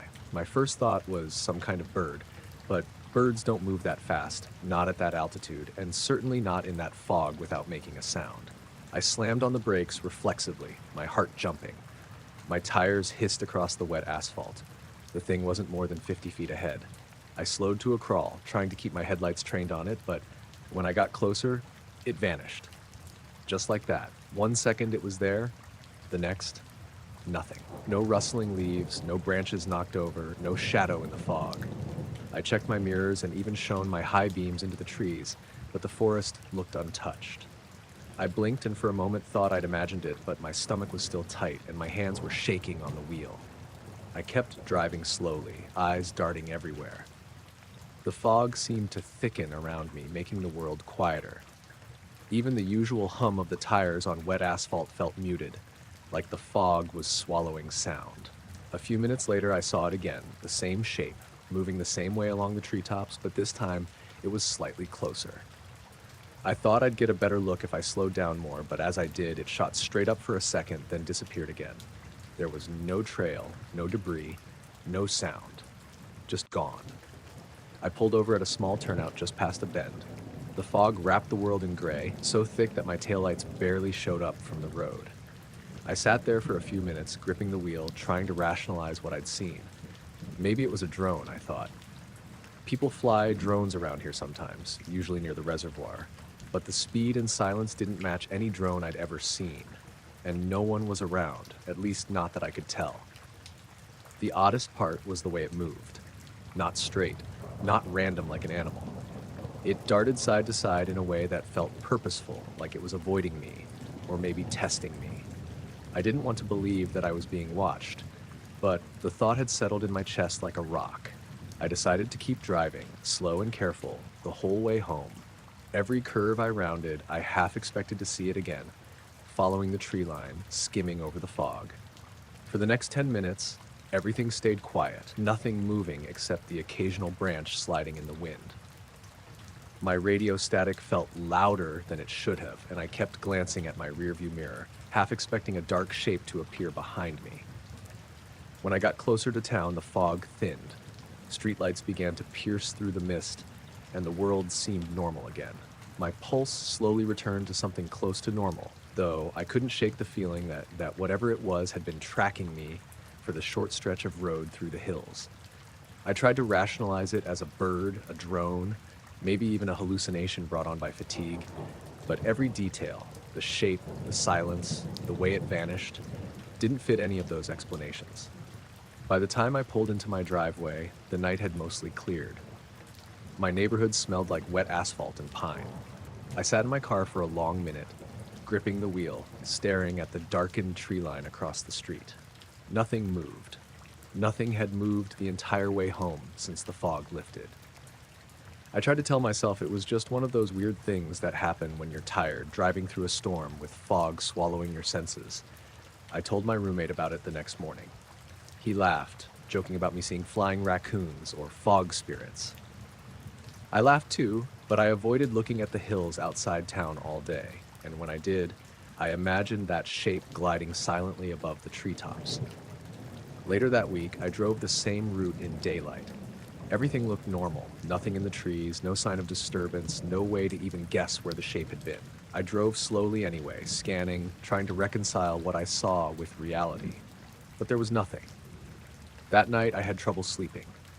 Every time I closed my eyes, I imagined the fog and that dark shape cutting along the treetops, appearing and vanishing without a trace.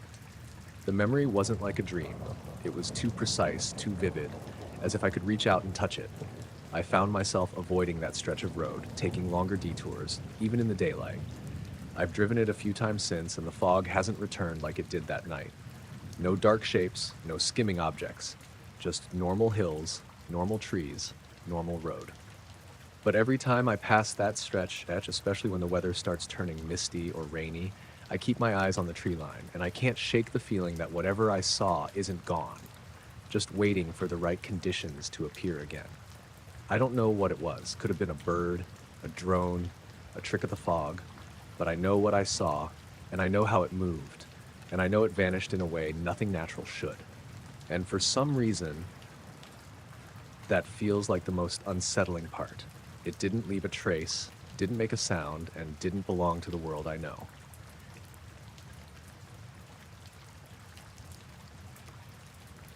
I woke up a little after 2 a.m. because my apartment was unusually quiet. Normally, I hear the hum of the fridge from the kitchen or the occasional car on the street below. That night, it felt like everything had stopped. I lay there for a while, staring up at the ceiling, trying to figure out why I'd woken up. That's when I noticed it. There was a shadow moving across the ceiling, slow, rounded, like the top of a balloon rolling through water. It wasn't sharp like the shadows cast by streetlights or passing cars, and it didn't have an edge that matched anything in my room. It was just drifting, almost imperceptibly, from one corner to the other. I blinked a few times and sat up. My first thought was that maybe the neighbor's TV or a passing truck outside was throwing some weird reflection. But the blinds were shut, and my room was darker than usual. I reached over to my nightstand and grabbed the small flashlight I keep there for power outages. The second the beam of light hit the ceiling, the shadow vanished. No trace of it. The ceiling looked totally normal, but that wasn't what unsettled me the most. When I turned the flashlight toward the rest of the room, every reflective surface, the framed photo on my dresser, the face of my alarm clock, even the black screen of my TV, had a faint glow in it. Not a reflection of my light, not the beam itself. It was like a soft, pale haze glowing inside each surface, coming from nowhere. I turned the flashlight off and on again. Same thing. The glow didn't get brighter or dimmer with the beam. It was independent, like it was embedded in the glass or the plastic itself. I got out of bed slowly, my feet cold on the hardwood. I told myself it had to be my eyes adjusting or some weird optical thing from just waking up. I walked over to the mirror on the back of my closet door. Up close, the glow looked like a thin mist on the glass, but when I reached out to touch it, My fingers met only smooth, cold surface. Then, as I stood there, the shadow reappeared on the ceiling. I saw it in the corner of my eye first, a slow curve sliding from one edge of the room to the other. I turned quickly, and sure enough, there it was again. No obvious shape, no arms or legs, just a rounded, shifting patch of darkness. I flicked the flashlight back on. Gone. And again, the glow in the mirror seemed stronger, like it was faintly pulsing. My apartment is small, living room and kitchen combined. A single bedroom, bathroom off the hall. I decided to check the other rooms just to calm myself down. In the kitchen, the microwave display, the coffee maker's chrome panel, even the little window above the sink all had that same faint glow. Not bright enough to light the room, but unmistakable. I stood there gripping the flashlight, my mouth dry. I tried switching on the kitchen light. The glow stayed. It wasn't a reflection of anything in the room. The bulbs were warm yellow. The glow was cool and pale. Then I heard something, a soft sound like air moving where it shouldn't. I turned toward the living room. Nothing. Just my couch and the stack of mail on the table. But the glow in the TV screen looked stronger now, almost like it was showing a cloudy image of a light far behind me. I spun around, but there was nothing there. I thought about calling someone. My sister, maybe. But what would I even say? There's a weird glow in my furniture? I didn't even believe myself. I went back to the bedroom. The shadow wasn't on the ceiling anymore. The glow in the photo frame by my bed, a picture of me and my friend Jenna at the lake, was so faint it was almost gone. I exhaled, sat back down, and tried to steady my hands. Then, in the quiet, I noticed something subtle. The glow wasn't in every reflective surface, only the ones facing a certain direction. When I moved the photo frame slightly, the glow shifted and disappeared. Same with my alarm clock. Like whatever was causing it was positioned somewhere behind me, out of sight. I turned slowly, heart pounding. Nothing there, just the dark corner by the closet. I pointed the flashlight straight at it. The beam hit the wall, bright and solid, no glow, no shadow. But the second I turned it off, the ceiling above me rippled with that same rounded darkness, moving now a little faster, as if it had noticed me noticing it. I forced myself to breathe evenly. This wasn't normal, but it also didn't feel like a threat exactly. More like something just present, watching, testing. I decided to leave the apartment for a while. It was nearly 3 a.m., but I didn't care. I grabbed my hoodie, unhid my keys, and shoved my phone in my pocket. On my way to the door, I glanced back once more. The glow in the TV screen was gone. The ceiling was just a ceiling. Out in the hallway, the building felt normal again. Fluorescent lights, faint hum of the elevator, the smell of someone's late-night cooking. No glow, no shadows. I stood there a second, listening. I walked down the stairs instead of using the elevator and stepped outside. The street was empty. A light drizzle had started, dampening the pavement. I stood under the awning for maybe 5 minutes, just staring at nothing, waiting for the adrenaline to fade. When I finally went back upstairs, everything in my apartment was normal. No glow in the mirror, no shadow on the ceiling. It was like it had never happened. I didn't sleep much the rest of the night. I sat on the couch with the lights on, scrolling my phone, but not really reading anything. Every now and then, I'd glance at the TV screen to see if the glow came back. It didn't. Over the next week, little things happened. Nothing dramatic. The photo frame on my dresser fell over one afternoon when no window was open. My bathroom mirror fogged up, even though I hadn't used the shower. Once, as I walked into the living room at night, I thought I saw a faint ripple on the ceiling, but it stopped when I looked directly at it. I started keeping a lamp on at night, low and warm. Haven't seen the glow since. But sometimes, when the room is dark just before dawn, I wake up and stare at the ceiling, waiting for that rounded shadow to drift by again.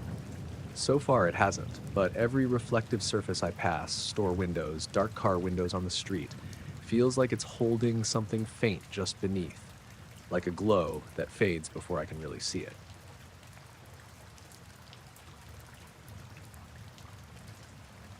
I left the diner later than usual that night, around 11:15. The place had emptied out almost completely, just me, the cook wiping down the grill, and a couple of regulars nursing their last cups of coffee. It had rained earlier, and the streets were still damp, reflecting the dull orange of the streetlights. I pulled my hoodie tighter and started walking home. the rhythm of my sneakers on the wet pavement the only real sound besides distant traffic. The neighborhood was quiet, which I liked. I'd been doing this walk for years, a straight 10-minute route through side streets and alleys, and I knew every crack and puddle along the way. It was the kind of night that usually made you feel insulated, protected by the familiarity of everything around you. But then something strange started. The first streetlight I passed flickered once, just a quick dip in brightness, like it was responding to some unseen pulse. I thought maybe it was a bulb on the way out. Then the next one, a few dozen feet further down, did the exact same thing. A flicker. Just once. And the one after that, same thing. I stopped mid-step, pulled out my phone, and checked the battery. It was fine.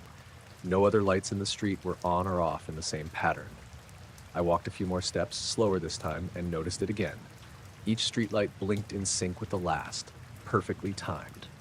It wasn't a gradual, failing bulb or anything like that. Just one flash per lamp, in a sequence as if something were moving ahead of me through the street. I tried to shake it off, telling myself it was coincidence, some strange electrical thing with the city grid, but there was a prickly feeling crawling along my neck. I glanced over my shoulder. Empty street. No cars, no people. I kept walking, even though the rhythm of the flickering made it feel like the street itself was breathing with me. Then I got to the alley at the end of Birch Street. Usually it's just a dark cut between two apartment buildings, a place I've passed hundreds of times. But tonight, there was a pale glow hovering a few feet off the ground near the back fence. It was soft, not bright enough to illuminate the alley, more like a lantern submerged in fog. I froze, my stomach knotting. The light seemed suspended, almost deliberate, and it had this faint, pulsing quality, like it was breathing along with me. My first instinct was to pull my phone out and shine a flashlight at it. The instant the beam hit the alley, the glow vanished, like someone switched it off. I lowered the phone slowly, eyes straining to see in the darkness. Nothing. Just wet asphalt, garbage bins, and the faint scent of rain on concrete. I shook my head and muttered to myself, "Get it together, Dan." My pace picked up a bit, but my brain kept replaying the lights, both the street lamps and the disappearing glow. A few blocks later, I noticed another odd thing. My neighbor's porch light was on, even though I was sure she'd gone to bed. Usually, it turns off automatically around 10.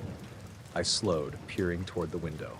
No movement inside, just the lamp burning steadily. When I looked back at the street I just passed, another flicker ran along the streetlights in perfect sequence again, like some silent signal moving down the block. I started thinking in more practical terms, trying to ground myself. Electrical anomaly, nothing more. My rational mind kept running lists, power surge, streetlight maintenance, maybe even reflections from some distant neon sign. But none of it fit perfectly. By the time I got to the main avenue, I was breathing a little heavier, more from unease than from the walk. The streetlights on the larger road didn't flicker, just the side streets. And every time I turned down a side road or an alley, the same thing, a single flicker per lamp in order like I was walking into some invisible pattern. Then there was the sound, or maybe not a sound exactly. The air seemed to shift, almost like static, but not really. My hair on the back of my neck stood on end, and Jasper, my neighbor's cat, who often followed me home, would normally dart ahead or behind, but he'd vanished a block back, leaving the street empty. I got to my own street eventually, and the lights there were normal. No flickers, no rhythm, nothing. I breathed a little easier, though my heart was still racing. I unlocked my door, double-checked that all the lights inside worked, and leaned against the frame, just catching my breath. Later that night, I went back to the alley in my mind. I tried to picture it exactly, the hovering glow, the way it vanished as soon as the phone beam touched it. No branches, no reflective surfaces that could have caused a trick. Nothing that made sense. I even considered calling the city to ask about electrical anomalies, but who would believe a story like that? For a couple of nights after, I noticed odd things. Shadows that seemed just a bit too still, corners of my vision that flickered with movement but disappeared when I looked directly. Once, the streetlight outside my window flickered in the same single pulse pattern I'd seen before. No sequence, just the one light. My rational side tried to explain it. Faulty bulb, optical illusion, exhaustion. But another part of me couldn't shake the memory of the alley, the hovering pale glow, the way it seemed to vanish when confronted. I started changing my route home, cutting across the main avenue instead of side streets just to avoid the alley. That helped a little. But sometimes late at night, I catch a flicker out of the corner of my eye, a pale glow hovering at the edge of some alley I pass, and I feel that same prickling unease. It's been weeks since that walk. Nothing else has approached me directly. No figures, no sounds, no repeating light sequences. Just memories of that single night and the strange feeling of something aware, something watching, just beyond the streetlights. I don't know what it was, or if it even comes back, but I keep my phone in my hand now when I walk, just in case. And sometimes when the streetlight flickers once and the world feels still, I wonder if it's out there somewhere, waiting for the right moment to blink back on.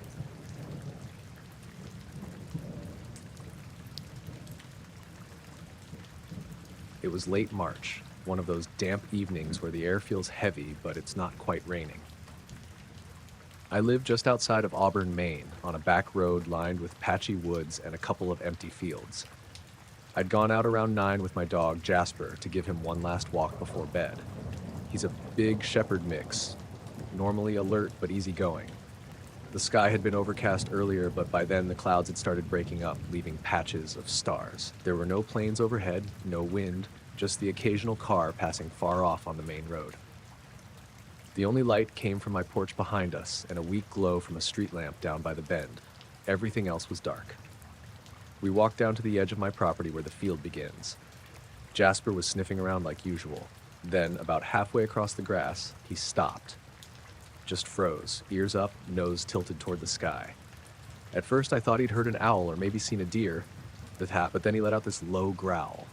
Not his "there's a squirrel" bark, but the kind of sound he makes when someone unfamiliar is too close to the house. I turned in the direction he was looking, just up into the open sky, and saw nothing.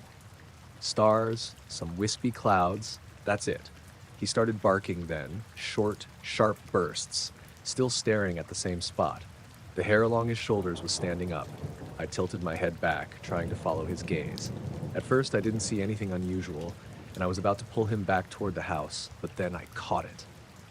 High up, where the stars were faint, there was a formation of lights. They weren't bright, more like dim yellow-white dots, but there were several of them, maybe 6 or 7, perfectly spaced, forming what looked like a wide V or chevron shape. They were completely still. No blinking, no movement, no sound, just hanging there. I squinted, thinking maybe it was a flock of planes or helicopters, but there were no red or green navigation lights, no rotor noise, nothing. Jasper's barking echoed off the trees, but the sky itself was silent. I fumbled for my phone to take a picture, but the screen glare ruined my night vision. By the time my eyes adjusted again, the lights were still there, but seemed a little dimmer. Not fading out exactly, more like someone was slowly turning down a dimmer switch. The weirdest part was how motionless they were. Even satellites or planes have a glide, a sense of movement. These just hovered. I realized my own breathing had gone shallow. The air felt heavier than before, like when a storm is about to break, but the sky was clear around them. Jasper had stopped barking and was now whining, tail down but still staring up. His ears flicked like he was hearing something I couldn't.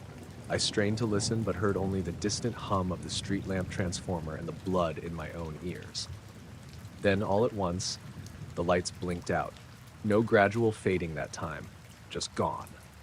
1 second they were there, the next the sky was empty, only stars. Jasper immediately whipped his head around, scanning the tree line, then back up again. I waited, expecting them to reappear somewhere else, but nothing. Just the same quiet field and patches of stars. We stood there for another minute, me gripping the leash tight, Jasper's whole body tense. I slowly backed us toward the porch, keeping my eyes on the spot where the lights had been. My heart was thudding in my chest. Inside the house, I shut the door and all the windows. Jasper paced by the back door for a while, whining. I went to the kitchen window, turned off the lights so I could see out better, and stared at the sky. It looked normal. After a while, I tried to calm myself by thinking it was probably planes lined up weirdly or something like drones, but drones don't sit perfectly still that high up without a sound. and I'd never seen them just blink out like that. Around 10, Jasper finally lay down by the couch, but kept his head up, ears toward the window. I stayed up another hour, going from window to window, looking for anything. The sky stayed empty. When I went back out the next morning to get the mail, the field looked the same. Quiet, damp, nothing unusual. No tire tracks, no broken branches. Jasper sniffed around but seemed back to normal.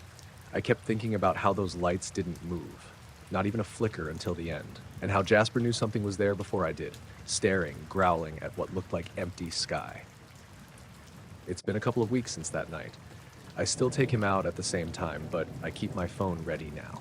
Sometimes I catch myself glancing up at that same patch of sky, waiting for those dim yellow-white dots to snap back on like they never left.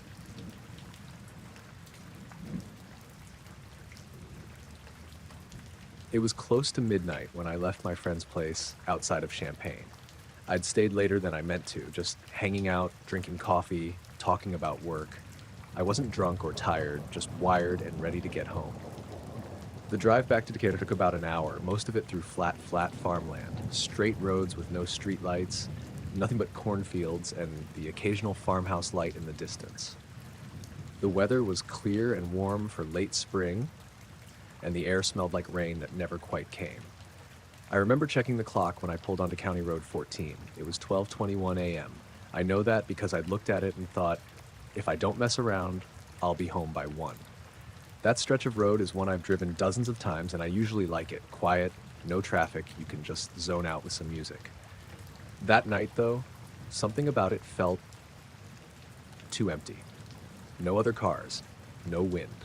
Even the bugs seemed to have stopped. It was just the sound of my tires and the low hum of the engine. I had my high beams on because it was pitch black. The cornfields on both sides were maybe 3 or 4 feet high then, still early in the season. They looked like dark waves when the headlights swept over them. I wasn't speeding, maybe doing 55. I'd just come around a gentle bend when my headlights hit something up ahead. A person standing dead center in the lane. They weren't walking or waving or anything.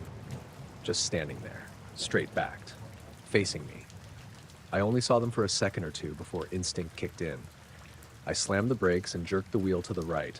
The car fishtailed a little, tires screeching, and I ended up halfway in the gravel shoulder. My heart was pounding so loud it drowned out the radio. When I looked back, the road was empty. I mean, completely empty. No person, no animal, nothing moving. I sat there for a few seconds, hands tight on the steering wheel, trying to catch my breath. I remember the sound of my cooling engine ticking. My headlights were still pointing across the road, lighting up the edge of a cornfield. I kept expecting someone to step out. They never did. At first, I thought maybe I'd seen a deer or a mailbox or something, but no, this was a person. I saw the shape of their head, shoulders, arms. They looked solid, standing upright, not bent like an animal. I grabbed my phone from the seat next to me. 12:43 a.m. I hadn't realized how much time had passed. I guess I'd been sitting there longer than I thought. When I finally worked up the nerve to pull back onto the road, I slowed almost to a crawl as I passed the spot where I'd seen them. That's when I noticed the mark. Right in the middle of the lane, maybe 3 feet across, was this blackened circular patch, like the asphalt had been burned. The edges were uneven, almost like melted tar. My headlights reflected off it just enough to show texture, like it had bubbled up and hardened again. I stopped next to it, put the car in park, and leaned out the window. The smell hit me immediately. That hot electrical odor, like burned wires mixed with ozone. It was faint but sharp enough that it made my eyes water. I sat there debating whether to get out and look closer, but something in me said no. Instead, I just stared at it for maybe half a minute, trying to make sense of what I was seeing. There were no tire marks leading to or from it. No debris, no sign of an impact. Just that single circle, like someone had torched the road in one clean burst. The weirdest part? My car's dash lights flickered while I was looking at it. Only for a second. Everything dimmed, then came back bright again. The engine didn't cut off, but the radio made this short static noise, like when you brush a plug against an outlet. That freaked me out enough to get moving again. I drove the rest of the way home faster than I should have, checking my mirrors constantly. Every pair of headlights I thought I saw turned out to be reflections. Every mailbox looked like a person until I was right up on it. When I got home, the clock on my kitchen microwave said 1:52. I don't know how. Even with how slow I'd driven after, it shouldn't have taken that long. I told myself maybe I just misread the time earlier. Maybe my phone clock was off. The next morning, I went out to the car before work. It smelled like hot metal inside, even though it had cooled overnight. The air had that same faint, sharp scent from the road. I tried to ignore it. I told a couple coworkers what happened, just the part about the person in the road. They laughed and said it was probably a drunk farmer or some idiot messing around. I wanted to agree, but there was no way. Whoever it was, if it was a person, they'd vanished in seconds. That evening, I decided to drive back out there. I don't know what I expected to find. Closure, maybe. Proof that I hadn't imagined it. The sun was setting when I turned onto County Road 14 again. The fields were quiet, the sky was clear. When I reached the spot, I slowed down and looked for the mark. It was still there, faint, but you could see the darker patch against the lighter asphalt. I pulled over and got out this time. Up close, the surface looked melted and hardened again, like someone had pressed a hot metal ring into it. When I ran my fingers over it, it was rough and uneven, almost glassy in some spots. I didn't smell anything then. No smoke, no chemical scent, just dust and corn pollen in the air. But when I looked around, I noticed something I hadn't before. All the corn stalks along the edge of the field nearest the mark were bent outward, away from the road. Not snapped, just leaning. Maybe 20 feet of them, like something had pushed through from the road into the field. I stood there for a minute, listening. There was this faint buzzing sound coming from somewhere far off, like a high-pitched hum you can barely hear. I thought maybe it was power lines, but there weren't any nearby. It just went on, steady and distant, until I realized I could feel it more than hear it, a sort of vibration in my chest. I got back in the car and drove home before it got fully dark. That night, around 2 in the morning, I woke up to my phone lighting up on the nightstand. It wasn't ringing or buzzing. The screen was just glowing, showing the charging icon even though it wasn't plugged in. I touched it, and it went black immediately. When I tried to turn it on again, it worked fine. No missed calls, no notifications. But the time said 12:43 a.m., the same time I'd checked it on the road. I didn't sleep much after that. For a few days, I kept thinking about that circular burn mark. I even checked local news online, just in case there'd been a small fire or an accident, something to explain it. Nothing. 2 weeks later, I finally told my friend, the one I'd been visiting that night. He offered to drive out there with me. We went in daylight again. The circle was almost gone by then, faded into the pavement like an old oil stain. But when we stood in the middle of it, both our phones lost service, just that one spot. A few steps away, the bars came back. We tested it a few times, same result. He laughed it off, said it was probably interference from farm equipment or a buried cable, but I could tell he didn't really believe it either. We left after that. I haven't been back since. Every now and then, though, when I drive through open country at night, doesn't matter where, I catch myself watching the road too closely, scanning for shapes in the headlights. Sometimes I even slow down, just to make sure. I never saw that figure again, but I still know exactly where it stood.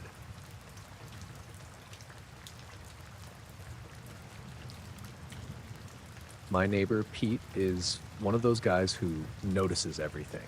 Retired lineman, mid-60s, spends half his evenings on the porch with a beer, just watching the neighborhood. He's harmless, a little nosy, but he's the kind of guy who'll snowblow your driveway without asking if you're running late. So when he told me there'd been a light above my house, I didn't think much of it at first. It was a Thursday afternoon in late July, one of those hot, still days where the air feels heavy. I was trimming the hedges, sweat running down my back, and Pete called over the fence. He said, "You been having trouble with your power or something?" I told him no. Then he goes, "Huh. Because every night this week, around 3, there's been a bright light sitting right over your roof. I mean, right over it." I laughed and asked if he was sure it wasn't a plane or a drone. He said no, it didn't move, didn't blink, just hung there for a couple minutes before fading out. He said it didn't shine on anything either. No shadows, no glare, just this perfect white light, like someone cut a hole in the dark. I figured he'd misjudged where it was coming from, maybe one of those new LED floodlights someone installed down the street. But he swore it was directly above my house. Right over your chimney, he said. That night, I went to bed around 11.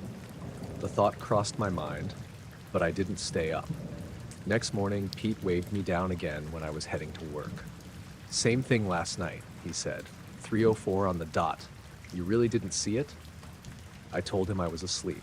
He just nodded, looked uneasy, said it hummed this time. I laughed that off too. But that detail stuck in my head the rest of the day. That evening, I set an alarm for 2:50 a.m. I didn't tell my girlfriend she was staying at her sister's for the week, so I had the place to myself. Around 10, I made sure all the blinds were open, turned off every light in the house, and sat on the couch scrolling my phone until I got drowsy. The alarm went off, and I dragged myself up, half asleep, and sat by the living room window facing the street. Nothing. The neighborhood was dead quiet. You could hear the hum of the power lines, the distant hum of the highway maybe 5 miles off. A light wind rustled the trees. It was one of those nights where the air feels clean and thin, just enough of a chill to make the windows fog a little at the edges. I watched the clock on my phone. 3:03. At 3:04, every power line outside started to buzz. Not a gentle hum. It was loud, deep, and even, like the sound you hear standing too close to a big transformer. My window panes rattled slightly. The overhead fan in the kitchen clicked once, like it was losing power, but the lights didn't flicker. I froze. It went on for maybe 10 seconds. Then it stopped all at once. The air felt weird after, still like something had been pulled out of it. I pressed my face to the glass, scanning the sky above my roof. It was clear, not a single cloud. You could see every star, no planes, no moving lights, nothing hovering. But then I noticed the street light in front of my house was out. It had been on earlier. I remembered because it always left that dull orange glow across my driveway. Now, it was just dark. A second later, the neighbor's dog started barking. Not that startled kind of bark either, this low, steady, territorial sound. Then, one by one, you could hear other dogs in the area starting up too. A chain reaction of barking, like something unseen was moving through the neighborhood. I grabbed my jacket and stepped outside. The air smelled faintly metallic. Not like rain, more like the tang of an overheated motor. The grass was damp, even though it hadn't rained in days. Pete was already outside, standing in his driveway across the street. He was wearing pajamas and slippers, holding a flashlight he hadn't turned on. He looked at me and said, "You hear that?" I told him yeah, but I didn't see anything.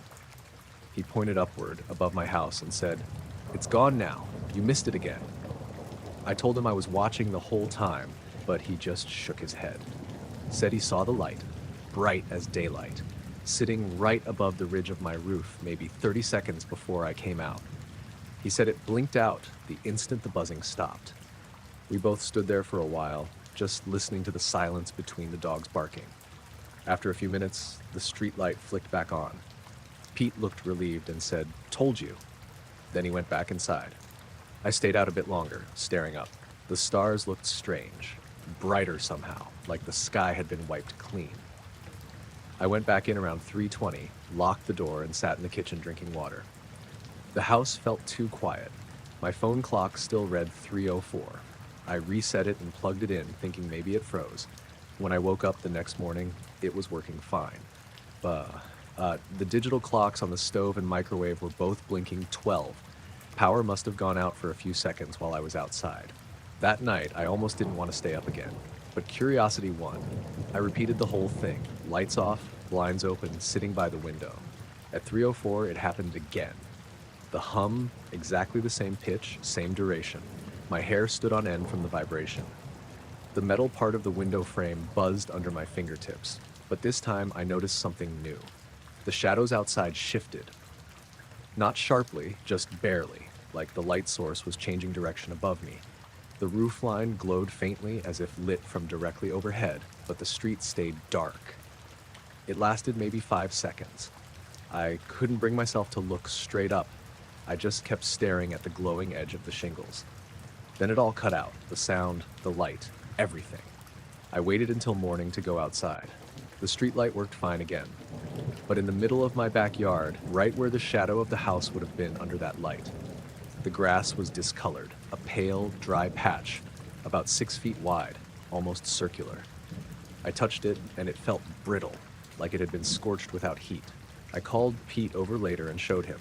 He nodded, said that was where it had hovered the night before, almost like he expected it. I joked that maybe my Wi-Fi was attracting something. He didn't laugh. That night, nothing happened. No hum, no dogs barking. The next night, same thing. By the fourth night, I started to think it was over. But around 3 a.m., I woke up for no reason. My phone said 3:02. The hum didn't start this time. Instead, there was a flickering light coming through the blinds. Not bright, more like the shimmer from a TV in another room. It pulsed irregularly, bluish white. I got up and walked to the window, slow, my heart pounding. The sky was empty again. The light wasn't coming from above, right, but from behind the house, maybe the backyard. I slipped on shoes and went through the kitchen to the back door. When I opened it, the light stopped. Everything was silent, except the faint sound of the power lines overhead. Not humming this time, just faint static, like wind through metal. So I took one step out and froze. The air around the yard felt charged, like standing near an old TV when it's on. That static pressure against your skin. My porch light flickered once, then steadied. When I looked at the dry patch of grass again, it was gone, completely green, like it had never been there. The next morning, I asked Pete if he'd seen anything. He said no, that he'd slept through the night for the first time in a week. After that, everything went back to normal. No more hums, no more lights. But once in a while, if I'm awake around 3, I'll hear a faint vibration start up in the distance. Not loud enough to rattle anything, just a low, even tone, like the sound of electricity carried through air. It only lasts a few seconds. And every time it happens, the clocks on my stove and microwave blink 12 again.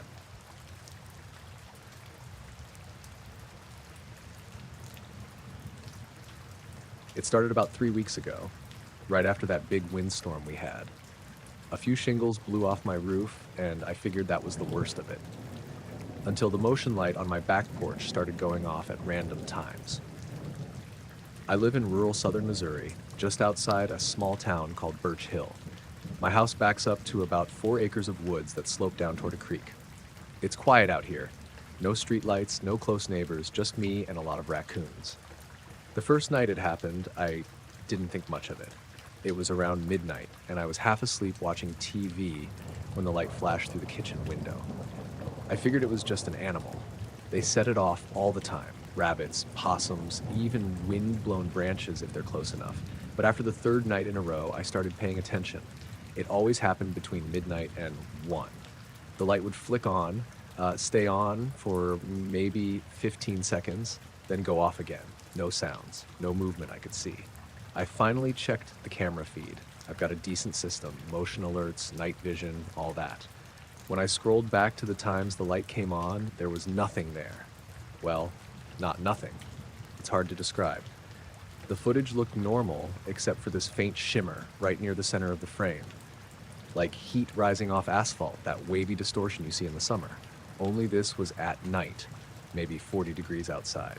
I figured it was a lens issue, moisture, dirt, something like that. I cleaned it the next morning. But the next night, same thing. I didn't get worried until I realized it was happening closer each time. The shimmer, whatever it was, moved from the far edge of the yard to about 10 feet from my back steps over the course of a week. At first, I thought maybe it was a spider web catching the IR light, or even smoke. But there was no web, and the air was perfectly still. Around the 6th night, I decided to wait up for it. I turned off all the lights in the house and sat in the dark living room, where I could see the backyard through the glass door. It was quiet, except for the occasional rustle of leaves. At 12:41, the motion light clicked on. I didn't see anything. I watched the patch of grass under the light, empty. The woods behind the fence were dark. I leaned closer, squinting through the glass, trying to catch any movement. After about 10 seconds, I noticed it. A shimmer, faint and slow, just above the ground. It wasn't a shape exactly, more like the air itself was bending. It moved in this lazy, fluid way like a heat mirage, only there was no heat. I stepped back instinctively, heart pounding. The light stayed on for maybe 15 seconds, then went dark again. When I checked the camera feed right after, it showed exactly what I saw, the faint shimmer moving toward the house. Then the light shut off and the shimmer disappeared. I didn't sleep that night. The next morning, I walked out there with my coffee to look around. Nothing seemed disturbed. The grass was wet with dew, no footprints, no matted patches. The air smelled normal, no smoke, no ozone, nothing burnt. I checked the motion sensor, thinking maybe it was faulty, but it worked fine when I tested it. By that point, it was just strange enough to make me nervous, but not enough to call anyone about. I didn't want to be the guy who tells the sheriff, "Hey, the air is weird behind my house," so I just kept watching. 2 nights later, the light flicked on again, this time at 12:57. I was ready, standing by the door. The shimmer was back, same spot as before, but now it looked taller. The distortion reached almost to the height of the porch railing. I couldn't tell if it was one thing or multiple, but the air rippled like water around a stone. Then I noticed something else. The sound. It was faint, like a low hum you feel more than hear. Not loud, not mechanical, just a vibration under the quiet. My window glass trembled slightly. The light stayed on longer this time, close to 30 seconds, then clicked off, and everything went still. I checked the footage again afterward. The hum didn't register on audio, but the shimmer did. And near the very end, before the light went off, the camera glitched for exactly one frame, just one, showing a brief horizontal band of static across the middle. The next morning, I emailed the camera manufacturer's support line. They said distortion like that can happen if there's a strong electromagnetic field nearby, like a lightning strike or a motor running close to the sensor. Except there hadn't been a storm in days, and the nearest house was a quarter mile away. By the end of that week, the light was going off multiple times per night. I stopped checking the clock. It didn't matter. Always the same shimmer, always right around the middle of the yard. I thought about turning the camera off, but I couldn't bring myself to. It felt worse not knowing. Then, one night, something changed. The light came on at 12:36. I got up, walked quietly to the door, and peeked through the blinds. The shimmer was there again, but this time it wasn't still. It moved, not like a person walking, more like it was rolling or flowing across the grass toward the fence. The light above it flickered, dimmed, then surged bright again. The hum deepened. I felt it through the floorboards. And then, for maybe 2 seconds, I swear I saw a shape inside it, an outline, just darker than the air around it. Thin, vertical, and slightly bent, like a reflection that didn't belong. The light cut out. I waited a minute before moving, then went straight to the camera feed. The recording glitched again, this time longer. 3 full frames of static. And right before the feed cleared, there was a single bright flash that filled the entire image, like a camera flash right up against the lens. The next thing I noticed was the timestamp. The event marker said 2:07 a.m., but I'd looked at the clock at 12:36, right before it happened. I checked my phone, my microwave, my wall clock. All of them said 2:07. Somehow, an hour and a half was gone. That was when I started locking the back door every night. Not just the knob, the deadbolt too. The light didn't come on again for 2 nights after that. When it finally did, it was earlier, around 11:50. I didn't get up. I just lay there in bed, staring at the ceiling, listening to the faint hum come through the walls. Then silence. The next morning, I found something odd in the yard. Near where the shimmer had been, maybe 8 feet from the porch, the grass looked pressed down in a near-perfect circle. Not burned, not dead, just flattened, like something heavy had been there briefly. The dew had dried off that patch completely, even though it was damp everywhere else. I took a photo, but it barely showed up. Just looked like slightly darker grass. That night, I unplugged the camera. I didn't want to see it anymore. I even unscrewed the motion bulb, figuring if it wanted to turn on, it could stay off for once. Around midnight, I sat at the kitchen table drinking tea, trying to focus on anything else. Then I heard it. Not the hum this time, just a faint click, like metal flexing, under pressure. It came from the direction of the back door. When I looked, the door frame was trembling slightly, like it had been tapped from outside. I stood there holding my breath, waiting. Nothing else happened. No light, no sound. I didn't open the door. The next morning, there was a small mark on the glass panel, a smear or print of some kind, but not shaped like a hand or an animal paw, more like an irregular oval, slightly fogged from moisture, and faintly outlined with dust. By the time I got home from work that day, it was gone. Since then, the light hasn't turned on again. The grass grew back over the circle, the hum stopped, everything looks normal. But sometimes, when I walk outside late at night, I can feel that same faint pressure in the air, like the space around me isn't completely still. And once or twice, when I've checked the camera app out of habit, even though it's unplugged, I'll see a notification pop up on the screen. Motion detected, backyard.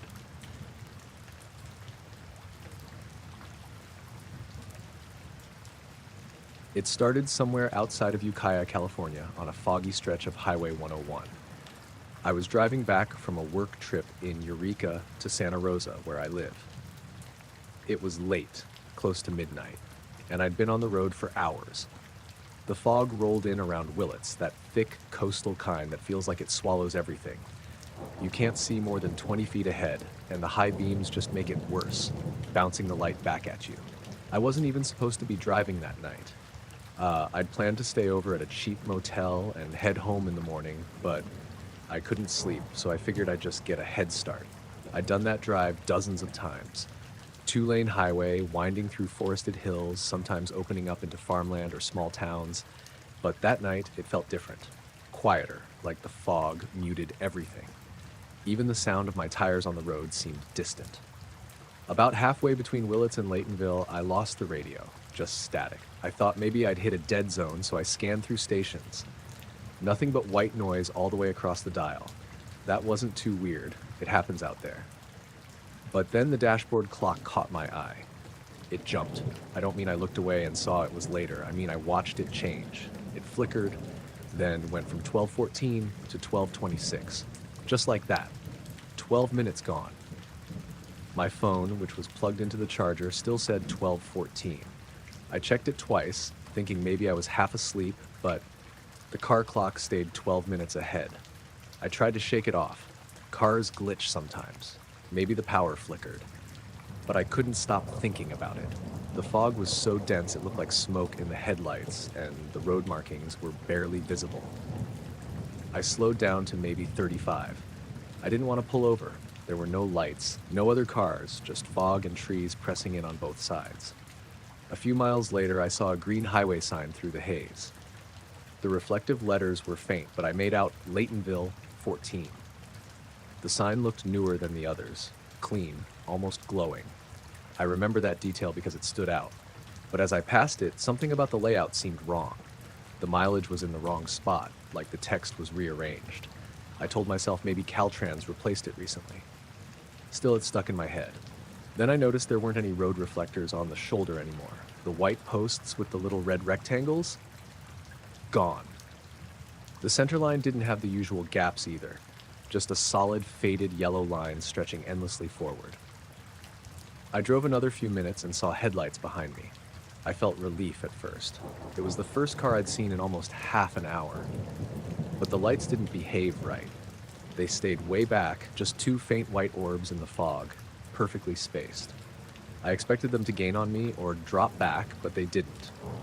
I adjusted my mirror, thinking maybe it was an optical illusion. Still there. I couldn't even tell what kind of vehicle it was. After maybe 10 minutes, I reached another sign. It should have said Laytonville 6 or something like that, but it didn't. It said Redwood Falls 9. I slowed down hard, confused. There's no place called Redwood Falls on that stretch of 101. I know the area. There's nothing between Willits and Laytonville except some rural roads and maybe a diner. I actually pulled onto the shoulder, heart racing. The fog swirled around the headlights like smoke. The car behind me slowed too, just enough that its lights dimmed in the mirror, still distant, but not stopping. I kept my foot on the brake, trying to decide if I should get out or just keep driving. The road was silent except for the faint hum of my engine. No crickets, no wind, nothing. I rolled the window down and it hit me how dead the air felt. Even the fog seemed still. I looked at my phone again. Still 12:14. No service. I remember tapping it a few times, like that would fix it. My car clock said 12:38 now. The time gap had grown. The car behind me edged closer. Slowly, I could see the glow brighten against the fog. I flicked my headlights off for a second just to see what would happen. When I did, their lights disappeared completely. Not dimmed, not receding. Gone. Like flipping a switch. I turned my headlights back on and the other car's lights came back too, in the same exact spot they'd been before. Perfectly still. That's when I decided to just keep moving. I eased back onto the road and drove faster than I should have, maybe 50 through fog so thick I couldn't see the next curve. The other lights followed. Not closer, not farther. Always the same distance. Then the fog thinned a little, just enough to see tree shapes again. I noticed the trees looked off, taller, narrower, the branches higher up.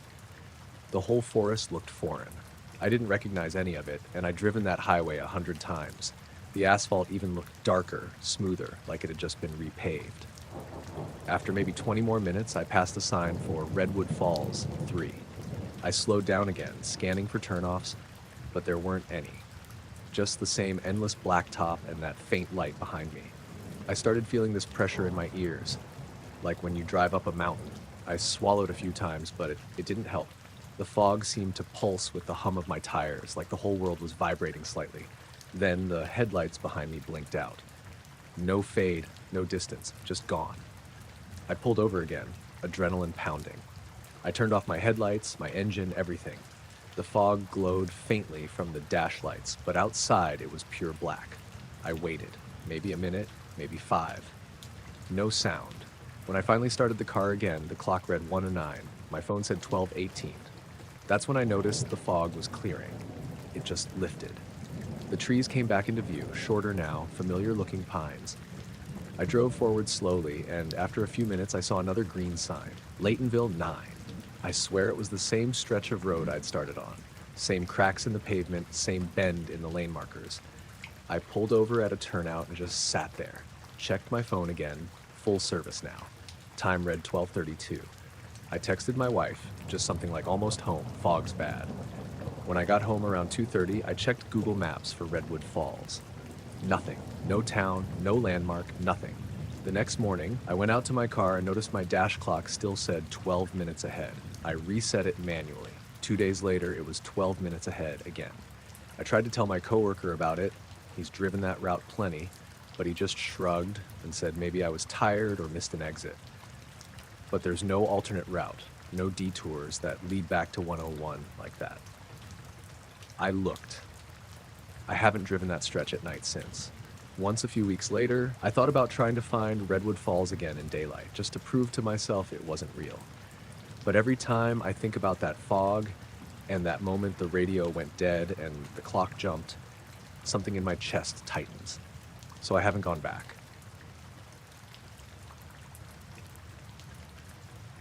I pulled off the highway because my eyes were burning and my hands had gone that weird, gripless thing you get after driving too long. It was just past 2 in the morning, the kind of hour where the turnout's gravel smelled like cold dust and the whole world feels like it's waiting for you to move. There was a bench and a rusted kiosk with an old map and a single lamp that hummed more than it lit. I killed the engine, leaned back, and decided I'd nap for 20, half an hour at most. The highway behind me ran straight as a spine through the hills. You could see the red reflectors receding like a dotted line into the dark. In the trees to the right, something moved, small, quick, like a raccoon, but it didn't catch my attention. I shut the car door and the ice-cold air hit me in the face. The sky was clear, too clear, and the stars had that raw, biting sharpness you only get where there's no city glow. It should have felt peaceful. Instead, I felt like a thing had shifted under the world, a slight looseness under my feet. Before I say what I saw, there were small things that should have been stupid and that I dismissed. The radio, which had been playing a late-night talk show, went to static at the precise second the engine turned off. It stayed on a thin hiss until I jabbed the power, then snapped back like nothing had happened. My watch, an old digital one I leave clipped to the visor, flashed 2:03 for a second, and then 200 like it was correcting itself. My phone, which had been at 60% when I pulled in, slid down to 30 in 2 minutes flat. Those are the kind of details you shrug and blame on cheap electronics and long drives. But I wrote them down later because the shrug felt stupid all night. I sat there for maybe 5 minutes, my knees up, blanket over my legs. I wasn't exhausted enough to sleep properly, just that foggy, in-between tired you get when the body wants to shut down and the head refuses. I watched the trees. That's when the light appeared. It wasn't in the trees, not really. It seemed to float in the space where trunks and sky met. At first it was a single pinprick, small and white, not a flashlight because there was no beam. It blinked once, faintly as if breathing, then pulsed again. A slow, deliberate pulse, like a heartbeat. The pulse made the leaf edges wash in a pale wash of light. It was maybe 100 yards in, maybe less. Distance is slippery at night. The way it pulsed made me notice my own pulse in my throat, as if the world and my body had synced for a second. It didn't move like anything I knew. Not a flare, not a headlight, not a lantern. It stayed suspended between trunks and darkness, and it pulsed, always pulsing. When it pulsed, the maple nearest to it threw off a shadow that curved in a way that said the light was three-dimensional, not a trick from a distant town. It made no sound, made no sound. The only sound was the far highway and the lamp at the kiosk humming. I could have driven away. I told myself that several times. I didn't. I rolled down the window and stuck my head out, the cold slamming my cheek. The smell of the woods was sharp, pine, wet earth, the faint oil ghost of the turnout lamps. The light pulsed again, steady and patient. I took a sip of coffee from a thermos that had gone tepid. The coffee tasted metallic for a second, and I remembered the laughter I'd had with my coworker earlier, how silly it would look if I came back and said, there was a breathing light in the trees. I smiled, small and useless, and told myself to be practical. Practical meant I grabbed my flashlight and walked toward it. I took my keys and left the car unlocked. The gravel crunched under my boots louder than I wanted. The warm breath of the engine faded behind me. The light didn't move but seemed slightly closer when I stepped off the turnout and onto the soft shoulder where the pines crowded in. The trees were close enough to touch if you leaned, and the trunks had that living smoothness you only get in old growth, moss in the creases, small mushrooms at the base. My flashlight beam was useless. The light in the trees didn't react to it the way a person's would. It pulsed in its own rhythm, independent of anything I did. When the beam crossed the trunk of a tree, the pulsing reflected like a faint halo on the bark. But the source stayed stubbornly in the gaps between branches. Once in a while, the pulse would be slightly brighter on one side, and then a second later, the other side would pick up the glow, as if whatever was making it could tilt. I walked until the gravel gave out and the underbrush made it impractical, then stopped and watched through the windshield. Sitting inside the car had the advantage of a frame. The dash was my foreground and the trees were that impossible painting in the middle distance. The light pulsed, and each pulse made the woodlands breathe a little. More odd things happened.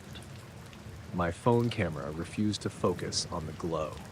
When I pointed it and tapped the screen, the camera seemed to choose to focus on the droplets on the windshield rather than the light, the little beads throwing off halos. I took multiple photos, and each came out with a gray smear where the light should have been, like the sensor had been overloaded, then decided to blank that part out. On one shot, there was a thin vertical line in the smear, almost like a scratch in the image, then gone on the next frame. The photos had timestamps that matched the car clock, except for one. The last picture I took said 2:21, but my phone still insisted it was 2:09. I stared at the numbers until my eyes watered and then closed the phone. The numbers didn't change. I tried to be rational. Maybe some hunter had a glow-in-the-dark decoy, or someone had rigged up LEDs for an art piece. The turnout's map had marked the area as private, but people walked through these trees. Runners, stray teenagers, a couple with flashlights walking their dogs sometimes. None of that felt right.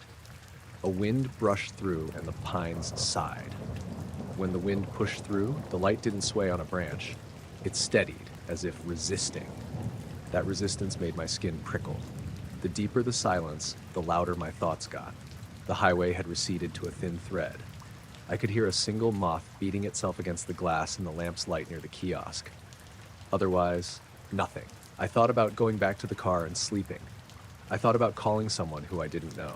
I thought the rational thoughts, like, if it's dangerous, leave now, and the irrational ones, like, maybe it's just lost, whatever it is.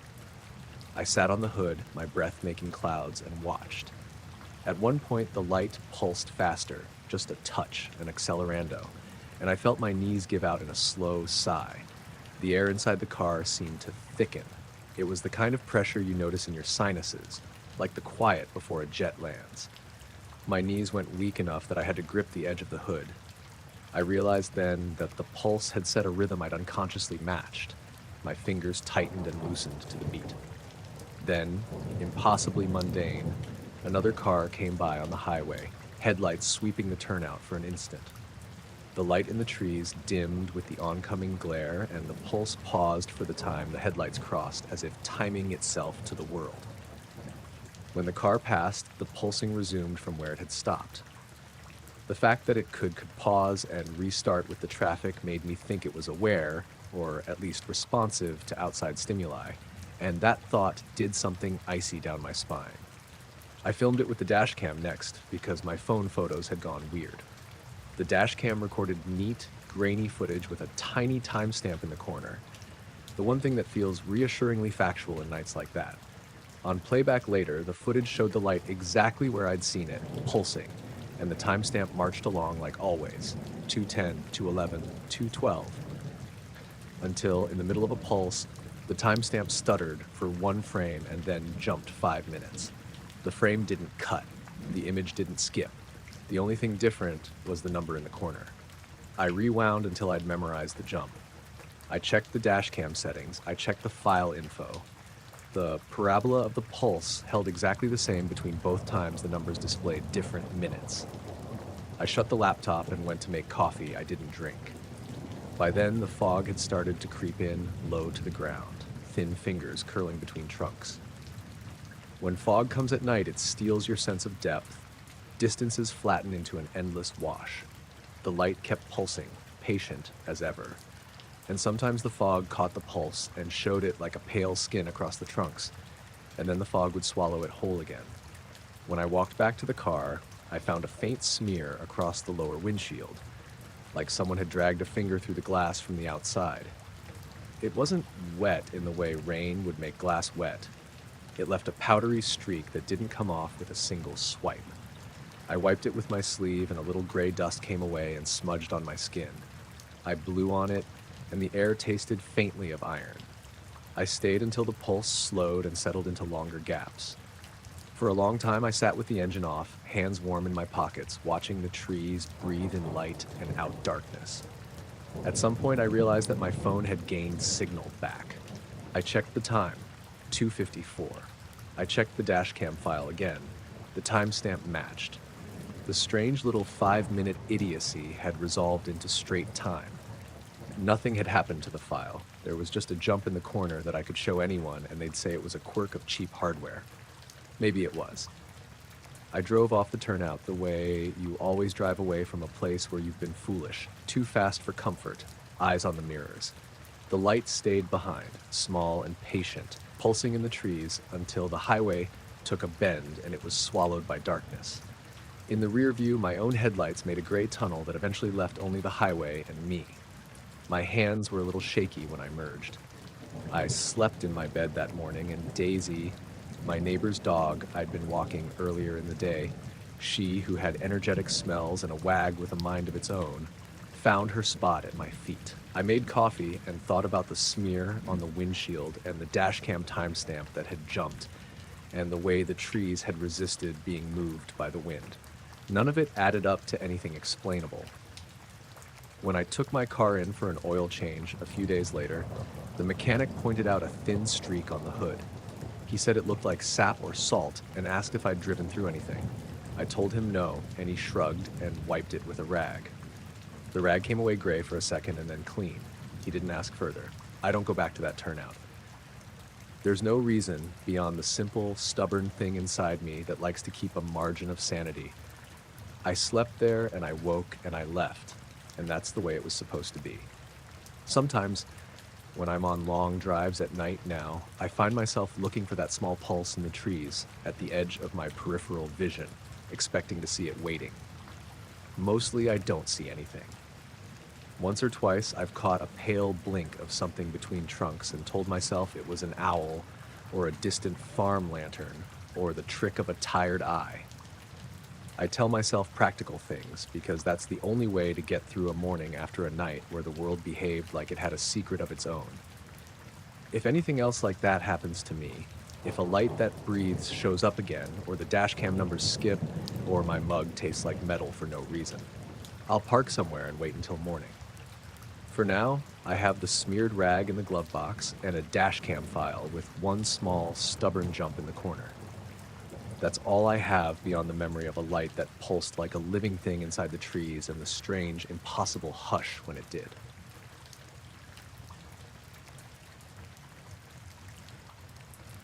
I stopped at the overlook because the road had been a grind and I needed to stretch my legs. I'd been driving all afternoon from Reno up into the Sierras, the sort of weekend escape that starts with a playlist, a thermos, and the idea that being alone in the mountains is somehow the reset you don't get in town. It was late October. The first real cold had set in, and there was a thin dusting of snow on the ridges. The air at the pullout tasted like metal and pine. My dashcam had been a dumb impulse buy from Amazon. Cheap, adhesive mount, 1080p, picked up because I liked the idea of having a record of the drive. I'd got it mostly so my insurance could deny me if someone hit me on a back road. It sat there on the windshield like a little black eye. I'd glanced at it a couple times while I was getting coffee out of the thermos, making sure it had power and the little red light was steady. There had been weird, small things before the thing over the ridge. First, the radio cut out for a full minute on a stretch where it never had before. Static, then dead. My phone showed a full bar and then zero, and then full again, like it had hiccuped. The cluster lights dimmed twice for maybe 2 seconds each. Not a full power loss, just a shudder where the dashboard went half dark and came back. Little stuff you chalk up to old wiring and mountain roads.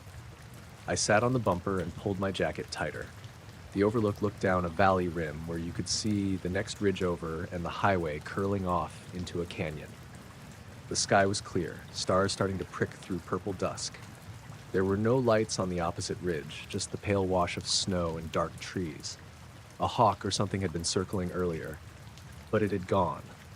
Even the normal background noise, distant traffic, a dog from a house below, was gone. It felt like the world had taken a breath and held it. I walked back to the car because I wanted to warm my hands and check the dashcam footage. I fumbled with the little button to power it on and held my phone up to it to make sure the timestamp matched my watch. It did, 8:13 p.m. I put the thermos in the cup holder and watched the screen out of some nervous habit. That's when I saw it, a static white dot just above the ridgeline, maybe 5 miles away as the crow flies, hovering. It wasn't twinkly like a star, and it wasn't streaking like a plane. It was a small, sharp point of light, steady as a nailhead. For a second, I thought it was a headlamp on a helicopter, except it didn't move, didn't dip, didn't throw a beam, just sat there like someone had planted a flashlight in the air and left it on. I watched it for a minute, and the feeling of being watched came back, that tightness behind my sternum. My hand went to my phone, and I held it out of the window to get a closer look. The camera's autofocus hunting on the dim point made it just look like a bright pixel. I sat down, and the engine idled, low and even. The hawk shadowed the ridge somewhere unseen, a motion out of the corner of my eye. A minute passed. Then the light moved, not down the ridge or across it, but sideways in a short, clean arc. It wasn't the random drift of a satellite. It was smooth, intentional. The light slid left, stopped, slid right. I say those words because they were all I could think to say out loud to fill the space. I felt like I was watching a child on a string toy, not something at altitude. When I replayed the dashcam footage later, I found out I'd been wrong about the time sequence of that first movement. But standing there, I only knew the movement as I saw it. Slow, precise, nothing like any aircraft I'd seen. I took the thermos back inside the car and hit record on my phone. The camera captured the light but looked awful, grainy, blown out pixelation where the point of light saturated the sensor. I zoomed in on the dash cam. The built-in date stamp on the corner read 2013-47. The video was smooth, as if filmed from a mount. The light sat above the ridge until 2014-10, slid left, held, slid right, and then stopped. That's exactly when a group of small things happened at once and layered over each other like notes in a chord. My phone alarm, which I hadn't set, chimed once in that tinny, half-annoyed way. The car's clock on the dash blinked 2021 for a single frame and then returned to 21 till 14. My breath caught in my throat in the way it does when someone walks into the room you thought you were alone in. The hawk cried once, far below, a wet little keening. I watched the light hold. It didn't blink out. It didn't bank away. It just sat like a punctuation mark over the ridge. I drove on because my head was full of small gears clanking. I wanted to get down the mountain before the road iced, and I wanted cell service to call someone and sound normal about it. The highway wound back down, and the radio came in and out like a nervous friend. I kept stealing glances in the rearview mirror. The light stayed in roughly the same place relative to the ridge, drifting the tiniest amount like a boat on a huge, invisible current. I rolled into the first gas station town and pulled into the lot. The neon signs hummed in the dark, and I told myself I'd only be 5 minutes. I turned the car off, opened the door, and felt how cold the world had become. The breath haze in front of me looked wrong for the temperature. Too thick, moving like smoke. I told myself to stop acting like a character in a movie. Back at my laptop that night, after coffee and a cigarette on the hood, I uploaded the dash cam footage onto my phone and watched the segment over and over. The video file was fine. The motion, the arcs, the perched light, all there, even the sound of my thermos lid clicking in the background. But when I played the footage, the timestamp behaved oddly. The dash cam's embedded stamp read 2047 at the start. The light appears. At the moment, the light slides right, a motion that takes about 3 seconds. The timestamp advances not 3 seconds, but 7 minutes, jumping from 2014-16s with no visual cut. Frame by frame, there's no missing footage. The video continues playing exactly where it left off. The light still hovers, the ridge remains the ridge, my own hood ornament reflected in the lower corner. The image doesn't skip, the soundtrack doesn't skip. The only thing that changes is the stamped time in the corner, like the camera secretly decided it lived in a different minute.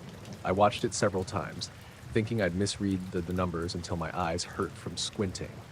I slowed it down to 1 frame per second. The stamp leaped exactly 7 minutes forward in the middle of the light's tiny horizontal crawl. Then it kept going. I checked the file metadata. The file creation time matched when I'd uploaded it. The dashcam clock was set to local time. There was nothing in the properties that explained a 7-minute jump. I plugged the dashcam into another machine, swapped memory cards, tried different players. Same result, smooth footage, timestamp skip.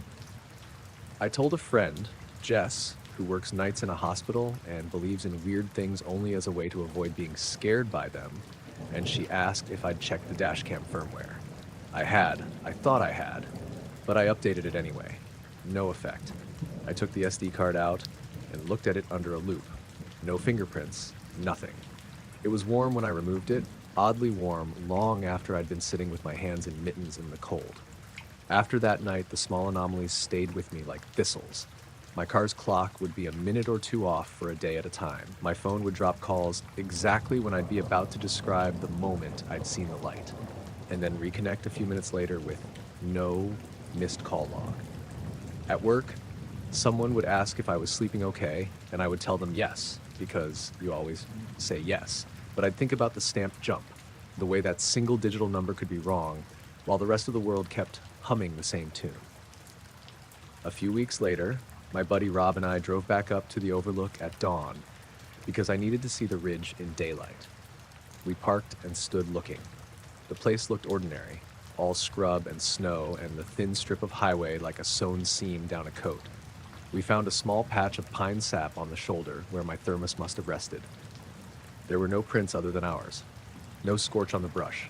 Nothing burned. The only odd thing was that some of the sap was grayish instead of amber. I scraped a sliver into a jar with my pocket knife. more because I couldn't think what else to do. Rob asked me why I was still circling it. I didn't have a good answer. The honest one, that a timestamp had skipped 7 minutes while the camera showed nothing missing, sounded ridiculous even to me. He shook his head and said maybe it was low battery, and then laughed like that made it all fine. I drove home that day, slower than usual, watching the horizon as if I'd missed something obvious. The light never reappeared. The dash cam continued to record, dutiful and mute, dutifully stamping minute after minute across the corner of the footage. Sometimes I watch the clip again in the dark, frame by frame, like that's where an explanation might be hiding. Sometimes I compare the phone's clock to the cars, the ovens, any clock. They mismatch sometimes, in small ways, nothing enormous, nothing you can point a finger at and say that was it. Occasionally, when I'm alone in the car at night and the world feels like a single long ribbon of black, I catch myself checking the rear view. Not for other cars, but for something else. For a dot where it shouldn't be, for a slow, perfect arc. I don't have a theory. I have an awkward humming patch of footage and a number that leaped forward 7 minutes with no cut. And I have the sense that something about the night was patient enough not to break its rhythm just because I noticed. I keep the original file backed up in 3 places. Sometimes I think I should send it to someone who studies oddities, or to a forum where people trade timestamps like currency. Other times, I think it's exactly the sort of thing that would get you labeled as the guy who saw a light once and couldn't let it go. So, I drive when I can, keep the dash cam clicked on, and I try to measure the minutes when I can. If anything else unusual shows up one day, a second camera warm in my hands, or a light that doesn't move like a plane, I'll photograph it, stamp it, and watch the numbers like they're a confession. For now, there's just that one file and the knowledge that whatever hung above that ridge, it was patient enough to let my cheap camera record it without changing the film, and clever enough to move time in a way only a tiny digital number would notice.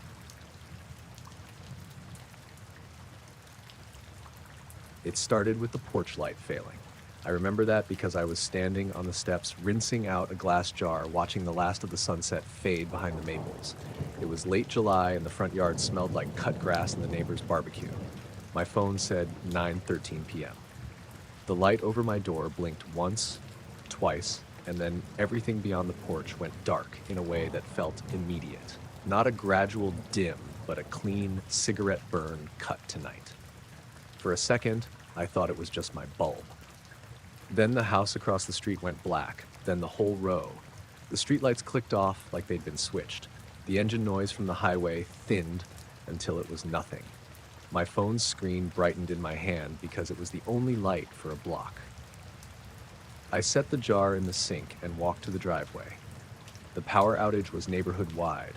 Cars coasted to the curb, headlights cutting short arcs, then turning off too. Someone down the block turned on a flashlight. The beam looked small and industrious in the dark. Kids came running out of their houses, pajamas flapping, and their parents, blinking in the doorway, wore cerulean faces like people who'd been woken up by bad news. We all did the same thing after the first stunned minute. We stepped into the street. It was the most American kind of thing, I guess. Everyone out in the road in slippers, looking up and at each other. Mrs. Delgado from next door held a candle under the awning because she'd seen it in a movie once. Ethan from 3 houses down had his skateboard under one arm and his phone held like a talisman. There was no sound of sirens, no dispatchers on the scanner someone had brought out, just a gathering of voices clipped by sleep and curiosity. The odd little things piled up before anything major happened. My digital clock on the oven reset to 12:00, like the circuit had tripped. My instant coffee maker, the one with the tiny display, showed gibberish until I banged on it, and it went blank. My phone dropped from 3 bars to nothing for a few seconds, then came back with a single text from my sister that said, "Are you seeing this?" And then a string of question marks.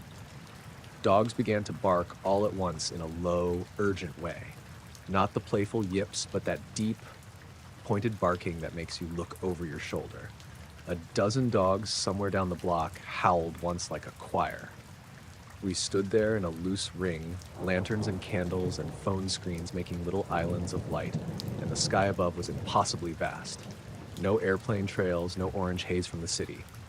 The Milky Way was a slab of milk, thick and detailed, more stars than I remembered seeing since I was a kid. It felt like we'd been handed fresh, raw night. Then it moved. At first, I thought it was a plane stuttering because there was a triangle of sky that went dark for a half second and then bright again. But then it slid, very slowly, like someone dragging a ruler across a sheet of paper.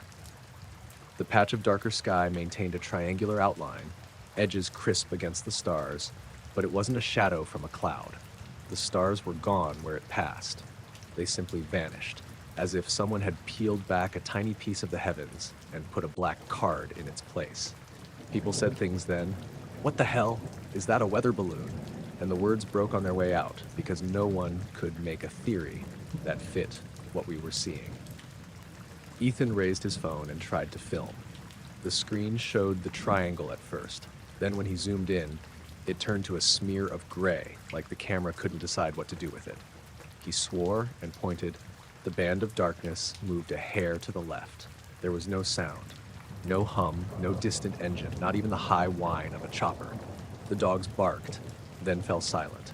The quarter moon hung to the side of the triangle like an offended spectator.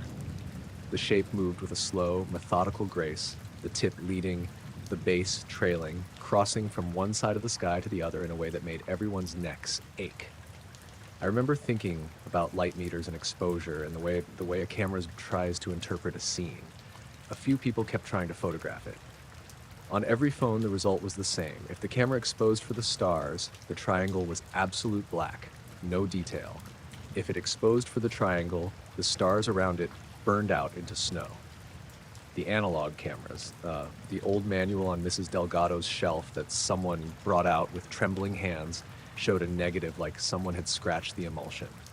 It didn't look like anything anyone had seen before. The neighborhood collectively held its breath. The triangle kept moving, and with it the patch of missing stars tracked across Orion and past the Pleiades.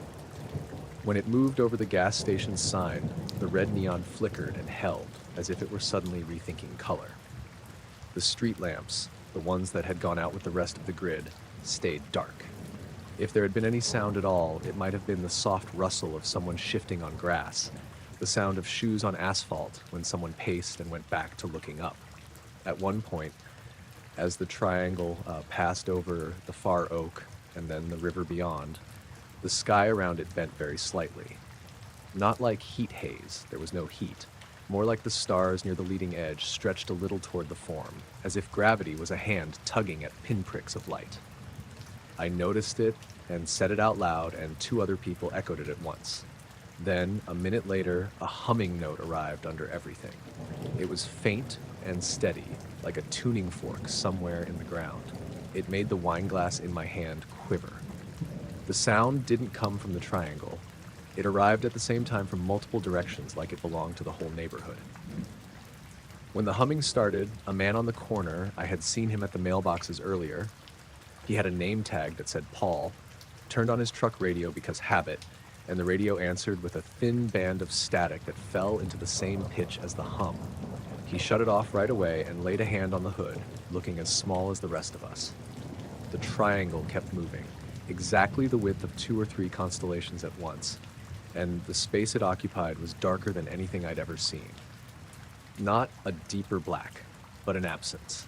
If I squinted, I could see the outline of it, and the edges had a sort of soft halo under close inspection, like the night had been cut, and the cut rim glowed a touch. I thought about birds. Where had they gone? The birds had abandoned the sky. The neighborhood quiet was not empty. It was thick with the sense that something had rearranged how we were supposed to measure up to the world. For how long, I don't know. My phone read different from all the wall clocks. The oven was still at 12. Someone's wristwatch had jumped ahead 5 minutes and then back. Time felt elastic in that ring of people on the street, stretched and held and maybe even measured against the triangle's slow drift. Then, it passed over the river and the air seemed to snap like a rubber band releasing. The stars popped back into place, not perfectly as if someone had to repin them in the sky, and the humming died. Dogs barked at once, relief or protest, I couldn't tell. A car down the road started up with a jerk, and headlights carved out bright rectangles. One by one, the home's lights blinked back on as the grid re-engaged. The street lamps buzzed and warmed uranium gold. The oven clock resparked, and Glenn from across the street laughed a little too loudly and said something about needing a drink. We all stood in the warm light, as if someone had turned a page for us. People drifted back toward their houses with thin, private smiles and 100 questions. Mrs. Delgado hugged herself and then walked slowly, like she'd been holding a secret and decided to keep it. Ethan replayed his shaky video and showed us the smear, and then scrolled to the next clip, where the triangle was gone and a flock of birds had returned to scatter like confetti. I walked home along the sidewalk under the now familiar porch lights and felt a ridiculous urge to check the sky again, like I'd missed a cue. The night looked like any other except brighter, as if our seeing had sharpened something in us. I unlocked the door, and something tiny and domestic waited to anchor me. The smell of coffee from the next house over, the faint clink of someone washing dishes. I put the jar on the counter and turned the light on in the kitchen, and its bulb hummed normally. Before I went to bed, I looked out the back window one more time. The house at the end of the block had a motion light that clicked when a raccoon passed through, and under the streetlight, the grass looked ordinary and flat. There was no trace of the triangle left in the sky, no missing stars, nothing on the weather app but a small note about a temporary outage due to a local grid event. My phone had about 1 bar of service. I thumbed a message to my sister that said, simply, "You saw it too, right?" She responded with a laughing emoji and then, "Yes, don't be weird." In bed, the ceiling fan hummed a comfortable, steady note that made the house sound like itself. I lay there and tried to name what I'd seen with ordinary words. Triangle, silhouette, darker than the night. I tried assembling facts into sentences and then tossed them aside because they felt like bandages on a cut that hadn't healed. The neighborhood slept the way neighborhoods always do. Windows dark, slow breathing behind curtains. But my skin felt like a ledger, ledgered with small, unaccounted for things. Morning came, and with it the small, mundane proof that the world still kept its order. The garbage truck, the mail carrier, a neighbor's dog dragging a leash. People told the story in bright, efficient bits over coffee while standing on driveways. A post popped up on the neighborhood website with 3 shaky videos and 20 comments. The power company called to say crews had found nothing wrong with lines. The mayor's office issued a curt statement about an unexplained visual anomaly and advised people not to speculate. Everyone laughed over that sentence until the laugh soured and we put our hands in our pockets. I went to work, and my coworkers asked me how my weekend was and if I'd seen the lights. I said yes, and kept the rest small, the way you do when you've watched something that fits no section of your neat life.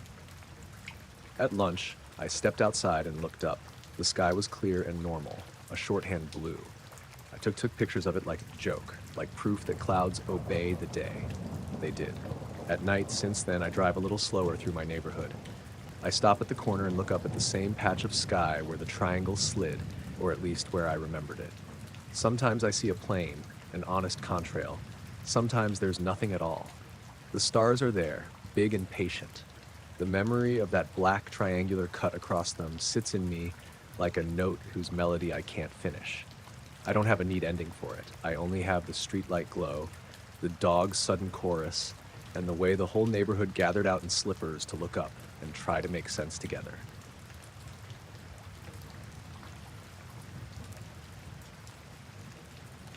I launched the drone because the light was doing that stupid, perfect thing right before sunset.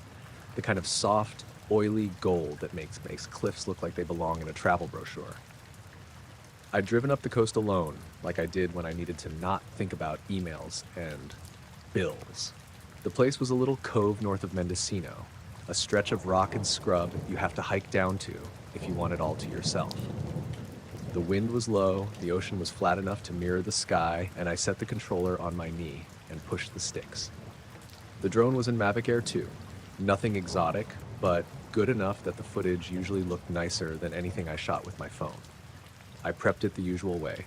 Prop checks, GPS lock, battery to 90%. The signal bars on the controller showed strong.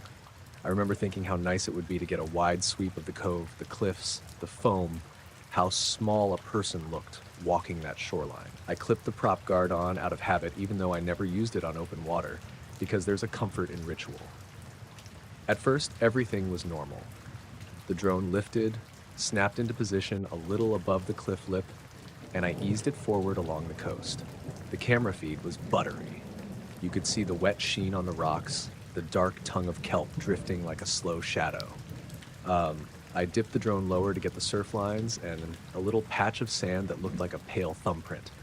The colors were insane, blues that weren't on my monitors. Then something small and stupid happened that I didn't think to write down at the time. The compass warning popped up. I'd seen it before in parking lots when a car radio was loud, a warning that vanished if you moved 10 feet. I nudged the drone sideways and the warning cleared. I shrugged and kept going. A minute later, the birds went quiet. There were always birds along that stretch, gulls looping and terns darting over the water. They'd been around since I walked down from the parking area, noisy and messy like they owned the place. But as the drone banked over the cove, they fell into a hush. I mean, full stop, wings folded, a few coasting in a wider arc, but the noise just stopped. I noticed it like you notice background music cut in a movie. You only realize how loud it was when it's gone. At the same time, the controller beeped, signal lost. It was a flat, clear warning. The screen froze on the live feed for a heartbeat. The altitude readout hung at 280 feet. And then the telemetry continued, but the image turned into a smear of static for maybe half a second. The controller tried to relink, the little icon pulsed, and then the feed popped back as if nothing had happened. That would have been fine. Drones lose signal all the time and come back. But the world felt different in that tiny slice of time. Air pressure or my imagination, I don't know. I should have brought it straight back then. Instead, I pushed it another few hundred feet out to get the whole bay in frame. The camera was sharp. The kelp looked like a dark braid. I eased a little higher to give myself more margin, watching the beach for anyone, thinking about how nice the footage would look on a slow second-day edit. That's when the screen went black again, and this time the controller gave me the return to home countdown automatically. RTH engaged, it said, and then the telemetry froze at 360:21. The controller still showed bars, and the GPS map rendered the drone's white dot out where I'd sent it. But the live image was gone. I panned the camera with the wheel and got nothing. Just a gray fuzz where the ocean should be. I thumbed the control, waved my arms like I was signaling an idiot on an airstrip. Nothing. The controller kept beeping like an insistence, but the bird didn't obey. I ran down the path toward the shoreline, controller in hand, because the automated return hadn't kicked in the way it should. The drone was out beyond the kelp line, farther than I usually pushed. As I crested the last dune, the wind hit. A small gust off the sea that made my eyes water, and I could see the surface. For a few seconds, my brain tried to explain everything. Maybe it had been a flare, a wake from a fishing boat. Then I remembered the feed had gone dark and tried to locate it with my eyes instead of the screen. Search patterns are dumb when your hands are shaking. I moved along the waterline, scanning the horizon inch by inch. The sun lowered itself like a coin slipping into velvet. I called out the drone's name like it might answer. Nothing. I hiked back up after 20 minutes, chest aching, thinking I'd just lost a stupid little machine to the ocean. The controller recorded last telemetry at 3:16:21, and then nothing, as if the unit had stopped logging. I sat on a ragged rock and told myself I wasn't the first person to lose a drone. People in forums lost them all the time, to gulls, to salt spray, to software. I texted Sophie, my sister, who's a marine tech, a brief, bitter joke about buying a new one. Sophie replied with a short emoji and suggested I check tide charts before I started fishing around.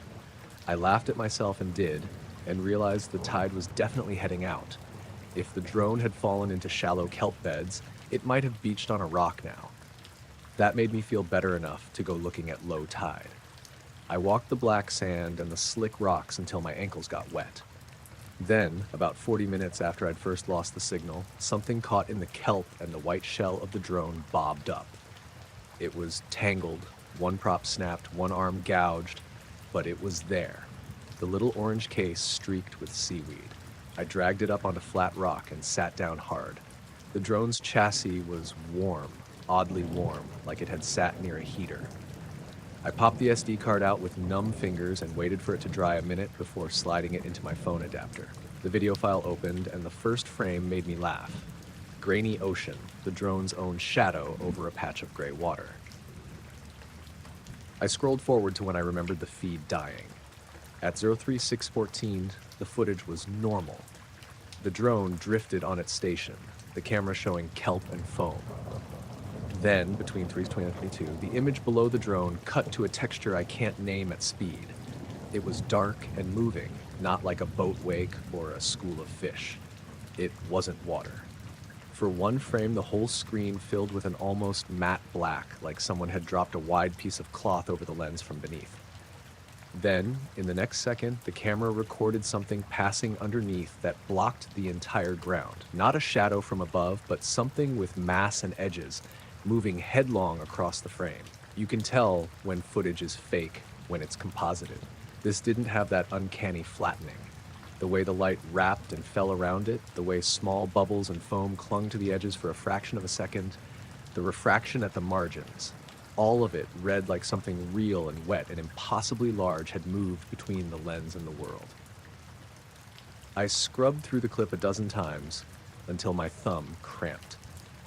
The object filled the frame for about a second. Then, the image stabilized on open water again, and the drone jostled like a bird had passed too close.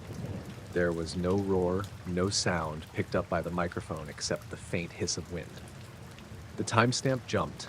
I noticed only later a single-frame glitch in the embedded log where the camera stamped 0321 and then 321 in the very next frame. The file's external metadata showed continuous recording, no edit. But the name of the last frame before the black fill had been followed by exactly 7 minutes in the stamp. I called Sophie and left a short message. I didn't know what to say. We met at a diner later because that felt less insane than talking in my car with kelp-scent hands. I showed her the footage on my phone. She watched quiet, face getting that serious look she gets when she's trying to fit a weird sensor trace into something explainable. Could be a whale? She said, because that's what you say when you reach for rational anchors. Big humpbacks can cast weird shadows if the sun's low, or a fishing trawler's net. She paused, watching the screen. But it shouldn't match the physics on the edge like that. That looks like it was right up against the lens. I'd thought of whales and trawlers. I'd thought of cargo ships with cranes, of rogue seaweed mats. None of those matched the way the frame filled, and the abrupt digital timestamp hiccuped by 7 minutes. Sophie suggested I send the raw file to a few friends with more video tech sense. I did. A couple said like compression artifacts. One said it looked like a lens smear until he slowed it and saw the edges. None of them volunteered much beyond curiosity. People asked after the footage online and on local Facebook pages. Some joked about alien manta rays. A fisherman told me about a time-off bodega when the sea turned wrong for a minute after a storm. The harbor master said nothing. The county marine lab asked if they could have the drone. I let them borrow it for a week. They ran it through their equipment and returned the case, whispering about salt crystals and nothing that made sense. Their lead tech was more Kerstu. He handed me the ID card in a little anti-static sleeve like it was fragile glass. I still have the clip on my hard drive. I watch it sometimes at night when the house is too quiet and the tide's high and you can hear water at the bluff. The object's edges in the frame look like a skin of shadow with irregularities, folds maybe or ridges, but every time I slow it down, I'm left with the same vague, sinking feeling that it's too composed to be natural and too unadorned to be purposely made. The 7-minute stamp glitch is a thing I can reproduce on screen if I freeze and step frame, but it never explains itself.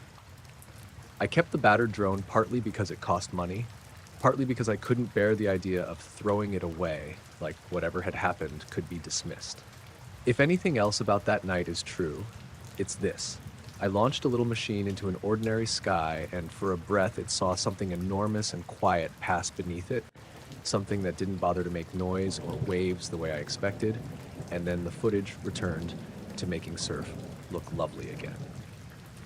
I went home, I made coffee, I upload the file now and then, watch the spot where the black comes in, and then I stop. I drive the coast sometimes at dusk, hands on the wheel, watching for anything that might throw a shadow big enough to fill the frame. Mostly I just keep the file and tell myself I was there to see it, which is a hard thing to prove and an easier thing not to admit.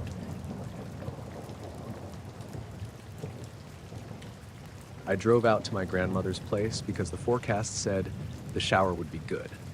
Perseids, peak around midnight, the kind of thing you go see if you grew up without streetlights. Her farm sits 4 miles down a gravel road outside of York, Nebraska, a patch of sky big enough to swallow whatever falls through it. I took my old lawn chair, a thermos of coffee, and my dad's binoculars, because he'd always said binoculars catch more streaks than a telescope. My friend Lila came out with me. She's the kind of person who packs extra sweaters and a battery lantern and a bag of weird jerky she swears by.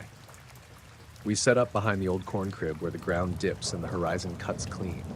The air was hot and dry, the smell of cut alfalfa thick. Crickets filled the field in that steady, comfortable way they do at dusk. A tractor hummed somewhere in the distance, and the occasional dog barked down the lane. We were both half distracted by conversation, complaining about work, about nothing, when the first oddness happened. The farmhouse lights across the road went out. Not the slow dim of a failed bulb, but a clean shut. Mr. Hargrove's porch light blinked, then the whole house turned black like someone had closed the lid. A second later, the distant highway lights went too, and the world lost that orange haze you always forget is there. "It's the grid," Lila said, frowning. "Or a storm, maybe." But the sky was clear, and the radar on my phone, when it bothered to load, showed nothing. My phone had 2 bars and then none. Lila's showed the same. We laughed at that, standing in the dark with our phones like weird little beacons, and told each other, of course, everything would fail the minute I brought a thermos of coffee. The first meteors came like any decent show, quick white lines tearing through the black. We counted 3 nice ones in the first 10 minutes and got that stupid little thrill you get when something you expect actually happens. Then the animals stopped, not gradually. The crickets, the frogs, every night noise cut out like a switch. The silence hit so sudden I could hear my own breathing. Somewhere a rooster slept into nothing. We both looked at one another, stupid smiles freezing. "Okay," Lila said, not a joke this time. "That's weird." We sat without talking for a beat, half afraid to break the quiet. Then the second odd thing. A light showed up where no meteor should be. Not streaking. Static, like a distant lamp hung in the sky. It was faint, a soft white dot higher than the corn crib and out past the trees. At first, I thought it was a plane's navigation light fooling me, but it didn't blink, and planes have the sound you can hear on a night like that. This thing made no sound. We watched as another point of light appeared, and another, a ring of pinpricks that hovered above the tree line. They weren't bright. If you weren't looking directly at them, you might mistake them for stars. But their behavior wasn't stellar. When one came on, another nearby would dim. They tilted faintly, as if testing a position. It was slow, like a clock someone wound carefully. I tried to film it with my phone. The footage looked dumb on replay. Little dots against 2 black sky. When I zoomed in, the camera's image fuzzed and then auto-corrected to the wrong exposure, and the dots turned into smears. Lila's binoculars were better. Through them, the first 3 lights had a faint blue tint, like an LED you could hold between thumb and finger. I told myself 100 rational things. That someone had a drone party, that a bloke was shining a laser from the silo, that we were tired and the sky was playing tricks. Then the lights didn't streak anymore. They hovered. Every meteor we'd expected to see as streaks were staying in place, a cluster now. Little beacons like a constellation someone was rearranging midair. Before the big movement, other small wrongs piled up. My watch, a cheap digital thing I wear and forget, blinked forward a minute and then back. The thermos lid squeaked when I unscrewed it like metal under pressure. Lila's hair stood up at the nape of her neck, like a static charge that had no wind to cause it. Dogs across the road started barking in a long communal chorus, then stopped. The farm's radio, the one that usually sits on static on the kitchen bench, chattered once with a single tone and then cut. Everything felt slightly out of sync, as if the night had picked a new tempo and we hadn't been given the sheet music. The lights began to rearrange. It took time, which made it worse. One would go dark and another, 5 degrees clockwise, would brighten until there was a perceptible line of motion. The formation grew deliberate, 4, then 6 lights coalescing into straight edges, the space between them exact, geometry you don't get by accident. They moved with the precision of people carrying a frame through fog, not the messy randomness of meteors. Lila said, "Do you see that?" like she hoped I'd say something clever. I did the math in my head because you always do that with things you can't name. If those lights were 10 miles out, this was a calculation that made no sense. If they were close, their size would be enormous. I tossed the numbers away because numbers didn't make the hush any less heavy. As they settled, they formed a shape, a rough hexagon, edges defined by the faint dots. The interior was empty sky, but the edges were crisp and measured. For a few moments, we were actually watching a polygon hang over the corn, as casual and as impossible as a billboard in the clouds. The air changed. You could feel it. Not a breeze, but a pressure, like standing at the mouth of a cavern when someone else breathes in. My eardrums gave a soft pressure pop, and I tasted metal at the back of my throat. Lila's flashlight flickered, then steadied to a dull red glow. Her phone chimed a meaningless series of characters, and then nothing. Then, one by one, the lights winked out. Not all at once, but with a rhythm that matched the hush, folding inward like someone turning down lamps in a theater. The hexagon dissolved into pinpricks, and each pinprick blinked away until the sky was pure again. Stars, indifferent and countless. The crickets came back as if someone had flipped them on. The distant highway returned in a warm smear of engine. The perfect ordinary noises of the prairie soaked into the field, and we were left blinking at the blank night.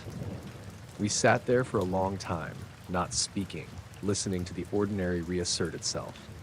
Lila swore she saw movement inside the hex before the lights went. A shimmer, a darker place like heat over asphalt, but I couldn't tell. My camera's footage, when I finally dared to look, showed a cluster of white dots, and then a glitch frame where everything washed out, like the sensor compensated for glare. The file's timestamp hopped 3 minutes forward between 2 frames. I stared at those numbers until my eyes hurt. We packed it up slow. The gravel on the lane sounded enormous in the dark as we slid the chairs into the trunk. Mrs. Hargrove's pickup rolled down the lane with its lights back on. He gave us a wave that looked like a question. At the gate, Lila hesitated and said, "I don't know what to do with that." I told her the sensible thing. We should go home, drink coffee, pretend the world wasn't rearranging itself. And she laughed, a small, tight sound, and agreed. On the drive back into town, I kept glancing up, as if the sky might still be rearranging while I wasn't looking. It didn't. The strip mall lights had none of the solemnity of the field. People sat on porches and said the usual smalls. My phone found signal at the edge of town, and a dozen missed messages arrived from people asking if we'd seen the meteor shower. Lila texted a photo she'd taken before the geometry completed. A dark screen with a few pinpricks and the caption, "It stayed." That night, I lay awake a long time thinking about all the small wrongs that had stacked up to make the big one possible. Odd electronic hiccups, animals stopping, lights failing in a neighborhood-wide sweep, the strange pressure in the air. Those were the breadcrumbs. The hexagon felt like the only obvious thing, the one shape a human mind could settle on and say, "Yes, that is something." But even as I named it in my head, I knew that naming was not solving. The sky had done something it doesn't do. It had paused and rearranged itself like a hand sort through cards. In the morning, the county paper had a single paragraph about unusual sightings, quotes from a farmer who thought the lights were some kind of lens flare. The University Astronomy Club posted a video that showed a smear and some static and then nothing definite, and other people were arguing in the comments, which is how the internet handles everything important. Lila and I compared notes that day at a diner and kept finding small mismatches. The times we'd written down differed by seconds, our photos had different glitches, and both our watches had lost and gained minutes in ways we couldn't explain. I went back to the crib a week later during the day and found the ground trod down where we'd sat. The stalks were bent in a neat radiating pattern, not crushed but pressed, like something heavy had rested there for a while and then left. I took a picture and it looked like any field picture until I zoomed in and there was a faint, almost metallic dust in a patch that clung to the leaf. I wiped it with a glove and brought the glove home in a Ziploc because that, at least, felt like keeping evidence. I don't have a tidy ending for it. I don't have an explanation for why the meteors didn't streak or why the lights would hold and then step into geometry and wink out. All I have are the small chain of wrong things that led up to it. The silence, the phone bars dying, the watch stuttering, and the memory of a hexagon hanging over the corn like a hole cut in the sky. Sometimes at night I still look up, waiting to see if the stars will decide to move again. Mostly they don't. They keep being stars and we keep making lists. But every so often I catch myself checking my phone time or pausing when the animals go quiet. Like I'm listening for the first wrong note that would let me know the sky was thinking of rearranging once more.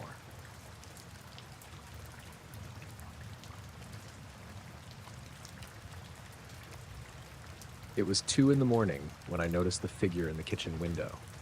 I was making tea because I couldn't sleep, small, practical ritual, and the house was the kind of quiet that made the refrigerator sound too loud.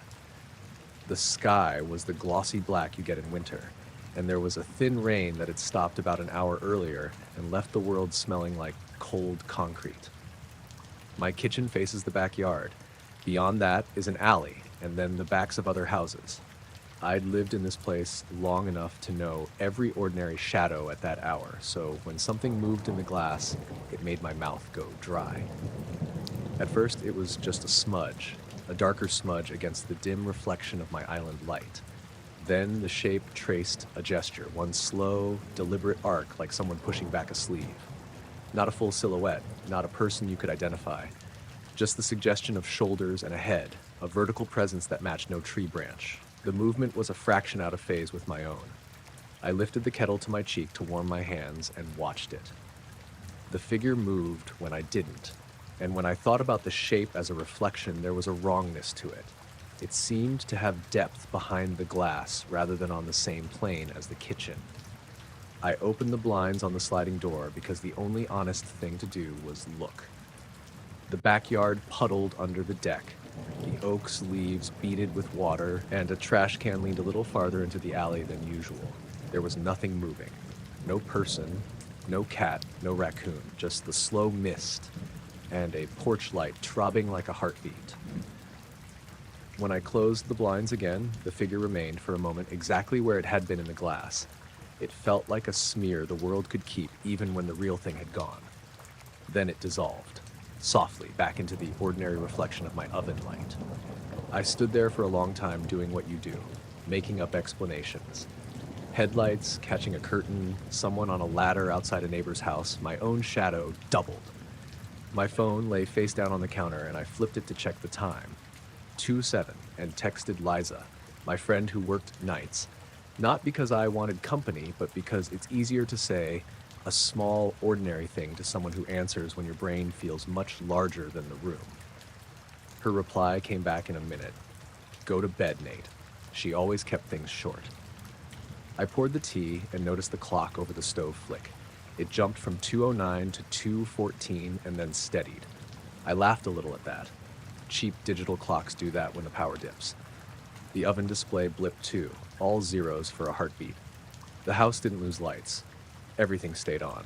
But there was a thin metallic ringing in my teeth, barely audible, like the hum you hear in old hospital rooms.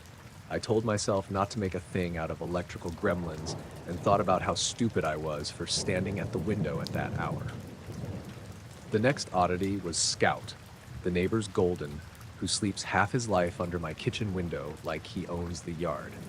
He was inside his own house that night. I'd heard him earlier when Liza let him in for the night. But when I walked to the sink, he started to bark once. A long, single bark that was half alarm and half question. I froze, and the sound didn't repeat. The curtains at the neighbor's kitchen twitched. They always did when someone moved inside, but it was a tiny twitch like a breath. I opened the blinds again and looked straight into the backyard with the porch light throwing a yellow smear along the wet boards. Still nothing out there. I took a photo of the window with the phone because that's what people do now. Proof, data, something to show. The image was a grainy square of my island light and a darker obscurity where the figure had been. But when I zoomed, the file was overexposed in that area and gave me nothing useful. The pixels would resolve to nothing but a fuzz, like the camera had politely refused to record. I swiped the phone off and set it face down again because staring at a screen at that hour makes the mind run tangents. Around 2:25, the street outside snapped to life like someone had lit a match. A car door banged, a bike squeaked by, and a neighbor's porch light came on with the annoyed stutter those bulbs have when the wiring is old. People scream and retire to their beds, I thought. Someone else is awake, which made me feel marginally safer, the way sharing weirdness dilutes its weight. I took a pull of my tea and felt ridiculous for being on edge. Then there was the knock on the back door. Not the quick, polite rattle of a package delivery. This was 3 slow, measured knocks, hardly louder than a tap. I looked over my shoulder at the sound, and my heart did a little confusing flip. The back door has 2 locks and a chain, and the porch light outside spills its thin halo across the deck. I had already seen no one outside. The scene was familiar in a way that made the knock feel like a mise-en-scène. I checked the chain and the deadbolt and stood with the door slightly ajar and the blinds creased at my back. No footsteps, no one knocking again, only the regular distant sound of rain slapping gutters and a dog somewhere down the block, revving into a bark and then calming. Maybe a neighbor had mistaken my house for theirs. Maybe someone was drunk. Maybe the wind had thrown a branch against the wood in such a rhythm that it counted as knocking. My mouth tasted like pennies. I called out, "Hello," and got only the echo of my own voice. After 10 minutes and 3 more single knocks that arrived like a metronome, 1 pause, 1 pause, I went out on the porch with my teacup like armor. The cold bit through the robe and my slippers left soft prints on the mat. I peered around the yard and down the alley. The trash can was tipped the same way as before. The air smelled of wet leaves and oil from cars. Nothing was there. No footprints, no flashlight beam, no person leaning against the neighbor's fence. When I stood still, the knocking didn't repeat. It felt deliberate and gone all at once. The rest of the night narrowed to small checks. I walked the perimeter of the house in my socks, and the gravel crunch felt loud in the quiet. The security camera over the garage recorded the expected blob of streetlight and nothing else at 2:32. The timestamp crisp and mechanical. On the playback, there was a brief shimmer, 3 frames of a darker smear that the software smoothed into noise when you sped the clip up.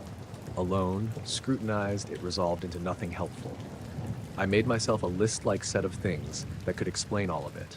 Faulty wiring, an animal, an overworked neighbor, my own tired mind.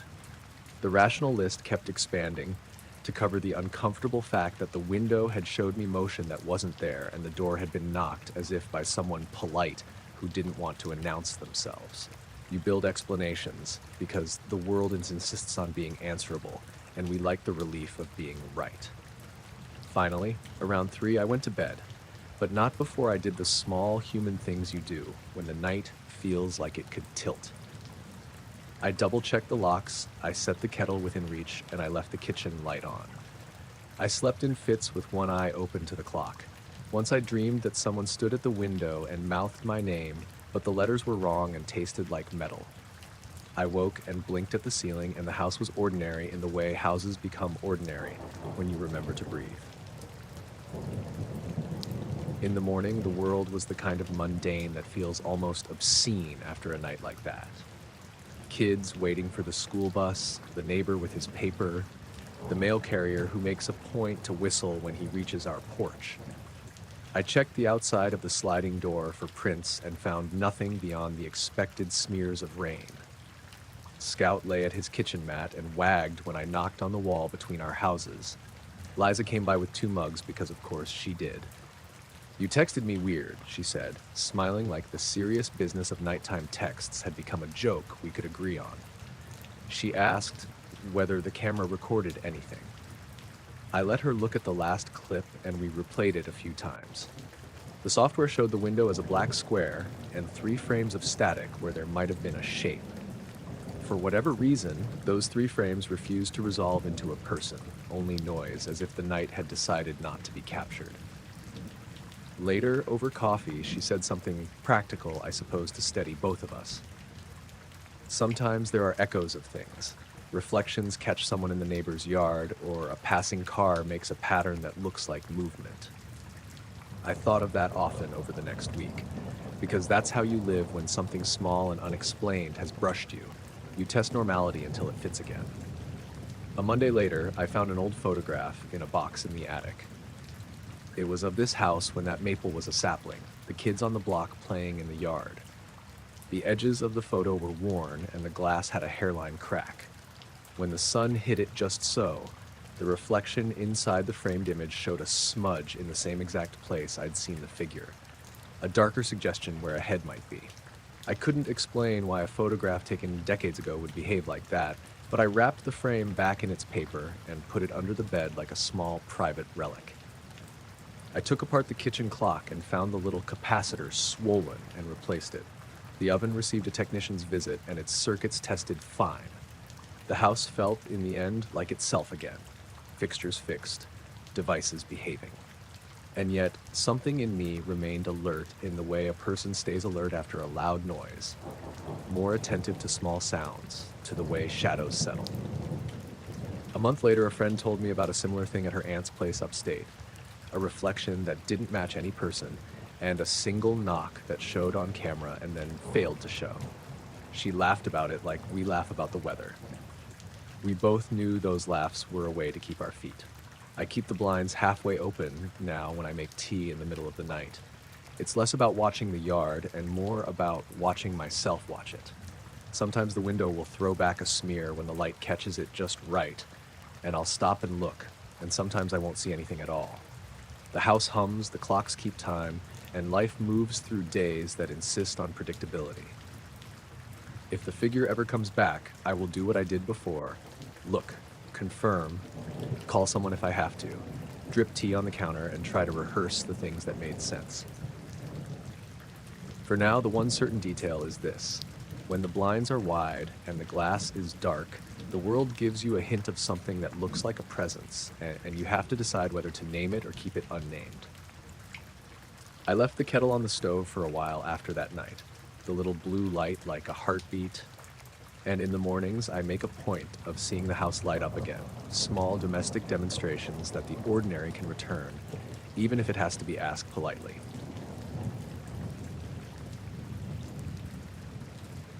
My phone buzzed on the nightstand, one of those short, sharp vibrations that wakes you without the guilt of the full alarm. I blinked up at the ceiling and saw it was 2:11 a.m. The text preview said only, "Go outside, look west." Maya's name on my screen was enough to make me put my feet on the floor. She's the sort of friend who texts like she's telling you a small, urgent secret, never the long explanations at 1 a.m, just the imperative. I grabbed my robe, shoved my feet into slippers, and padded to the back door. Outside, the air hit me hard and cold. It had been a warm day, but the night slipped sharp as knives. The backyard lights were off. I didn't expect anything. Maya lives 2 blocks over, and she doesn't bother watching the sky at ungodly hours. The west was a deep black behind the line of oaks that runs along the edge of our neighborhood. No stars because the tree line ate them. For a second, I thought she was joking.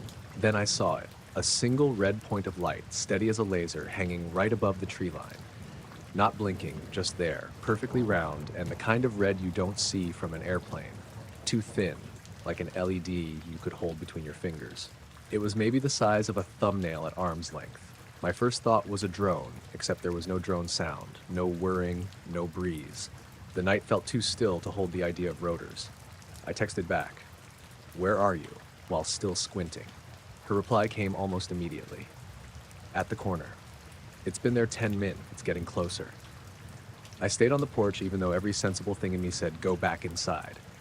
The light didn't change for a beat, then seemed to resolve, like when you stop trying to read a smudge on glass and suddenly it becomes a word. I blinked, because blinking is basic human reflex and a way to stall, and when my eyes opened, the light was subtly closer. Closer enough that the space between the tree trunks that framed it made it look like it was sitting in the branches now instead of above them. I checked the back door handle with the side of my hand, half expecting to find it warm. It was cool. The sound of the neighborhood was wrong in ways I'd notice after. The distant highway that usually thrummed like some steady creature was a thin hiss. The frogs that used to be loud this time of year were silent. A dog barked twice somewhere to the east, and then not again. You don't fully register those absences until something else happens. The porch light flickered. Not the bulb, the whole fixture flicked like someone had blinked a switch, once and again, then steadied.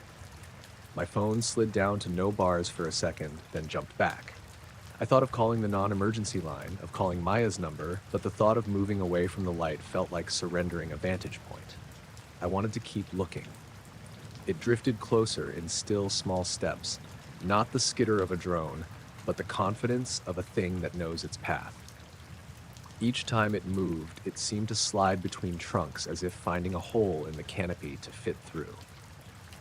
At one point, it was low enough I could see a faint halo around it where the leaves caught color and dropped back to green lightless. The red itself didn't spread. It just sat in the center like a bead of lacquer. Maya came up on my porch a minute later, her jog clothes on, hair wrapped in a messy bun, eyes wide and breath visible from the cold. She didn't say hello. She only held up her phone for a second like a talisman and mouthed, "Closer, right?" I nodded. She stepped up to the rail and wrapped her hands around it like someone holding onto a boat. She told me later she'd walked out just to see if I was awake. There's a neighborly absurdity in that. Two adults at 2 a.m, gauging light across a line of trees like watchmen. We stood there in companionable silence while the thing kept nearing. Nothing else in the yard moved. A moth hit the kitchen window with a soft, wet thud. That was all. I tried the cheap zoom on my phone. The image came up grainy, the red resolved to a small circle with a faint inner dot that suggested depth, like it had a center and a shell. The audio picked up nothing beyond the soft rustle of leaves not being moved. Even the sound absentness felt too measured. I hit record because against better judgment I wanted evidence. Even now, I don't know why. Maybe because I wanted to prove to myself that I had not been hallucinating. When you watch something unnatural get closer, your brain does a weird inventory of the familiar. If that's a drone, I can hear the rotors. If it's a lantern someone's walking, I can see their motion. None of that fit. This red light moved with neither animal haste nor mechanical clumsy. It slid with a deliberation that was the opposite of panic, the kind of calm that makes your skin crawl. At one point, the light hovered low enough that I could have thrown a soft toss and hit the branch it hovered over. I blinked, an involuntary reflex blink, and when I opened my eyes, it was closer again. Not dramatically, not an enormous leap. The kind of move you only notice when you blink, like a chess piece slid under your nose when you weren't looking. The hair on my arms pulled up. Maya saw it too. She breathed out a laugh that held no humor, more a noise of disbelief. "It blinked," she said. "When I closed my eyes, it was here." I rationalized, as human beings do, that our perceptions were playing cruel tricks because of the cold and the lack of sleep. We argued in a whisper about whether to wake her husband, whether to call 911, whether one should call 911 for a suspicious light in the trees. We opted for caution and called him anyway. He answered, voice thick and half asleep, and agreed to come look. While we waited, the neighborhood did that single curious thing people do. Neighbors emerged, one in flannel, one with a flashlight, another barefoot in a robe. There were 5 of us now, a small audience on a long, narrow stage of a street. Someone joked about aliens, and the laugh came out too sharp. Everyone's phone camera failed to convey the exactness of the red. On screen, it was more like a smear, a blotchy postage stamp of crimson against black. Ethan, the guy from 2 doors down, climbed onto his truck bed to get a better angle and slipped a quarter turn on the top of his boot. He swore under his breath. When he steadied himself, the light had shifted again, closer to the line of houses. That's when the sense in the group changed. What had been curiosity rippled into something like awareness. We had moved from watchers to noticed. Maya's husband pulled into the street in his robe with a flashlight and a baseball cap. He got out and stood with his hands in his pockets. He didn't have a long speech. Nobody did. We stood together and watched one small red dot move from branch to branch like someone walking a wire. A car rolled slowly past down the road, and the driver slowed, craned his neck, then went on, eyes wide. The light didn't flinch. Then the dogs started. A chorus from a dozen yards down started a staccato set of yelps and then silence. The red light dipped and went behind the dense part of the trees, and for a moment we saw nothing. I blinked.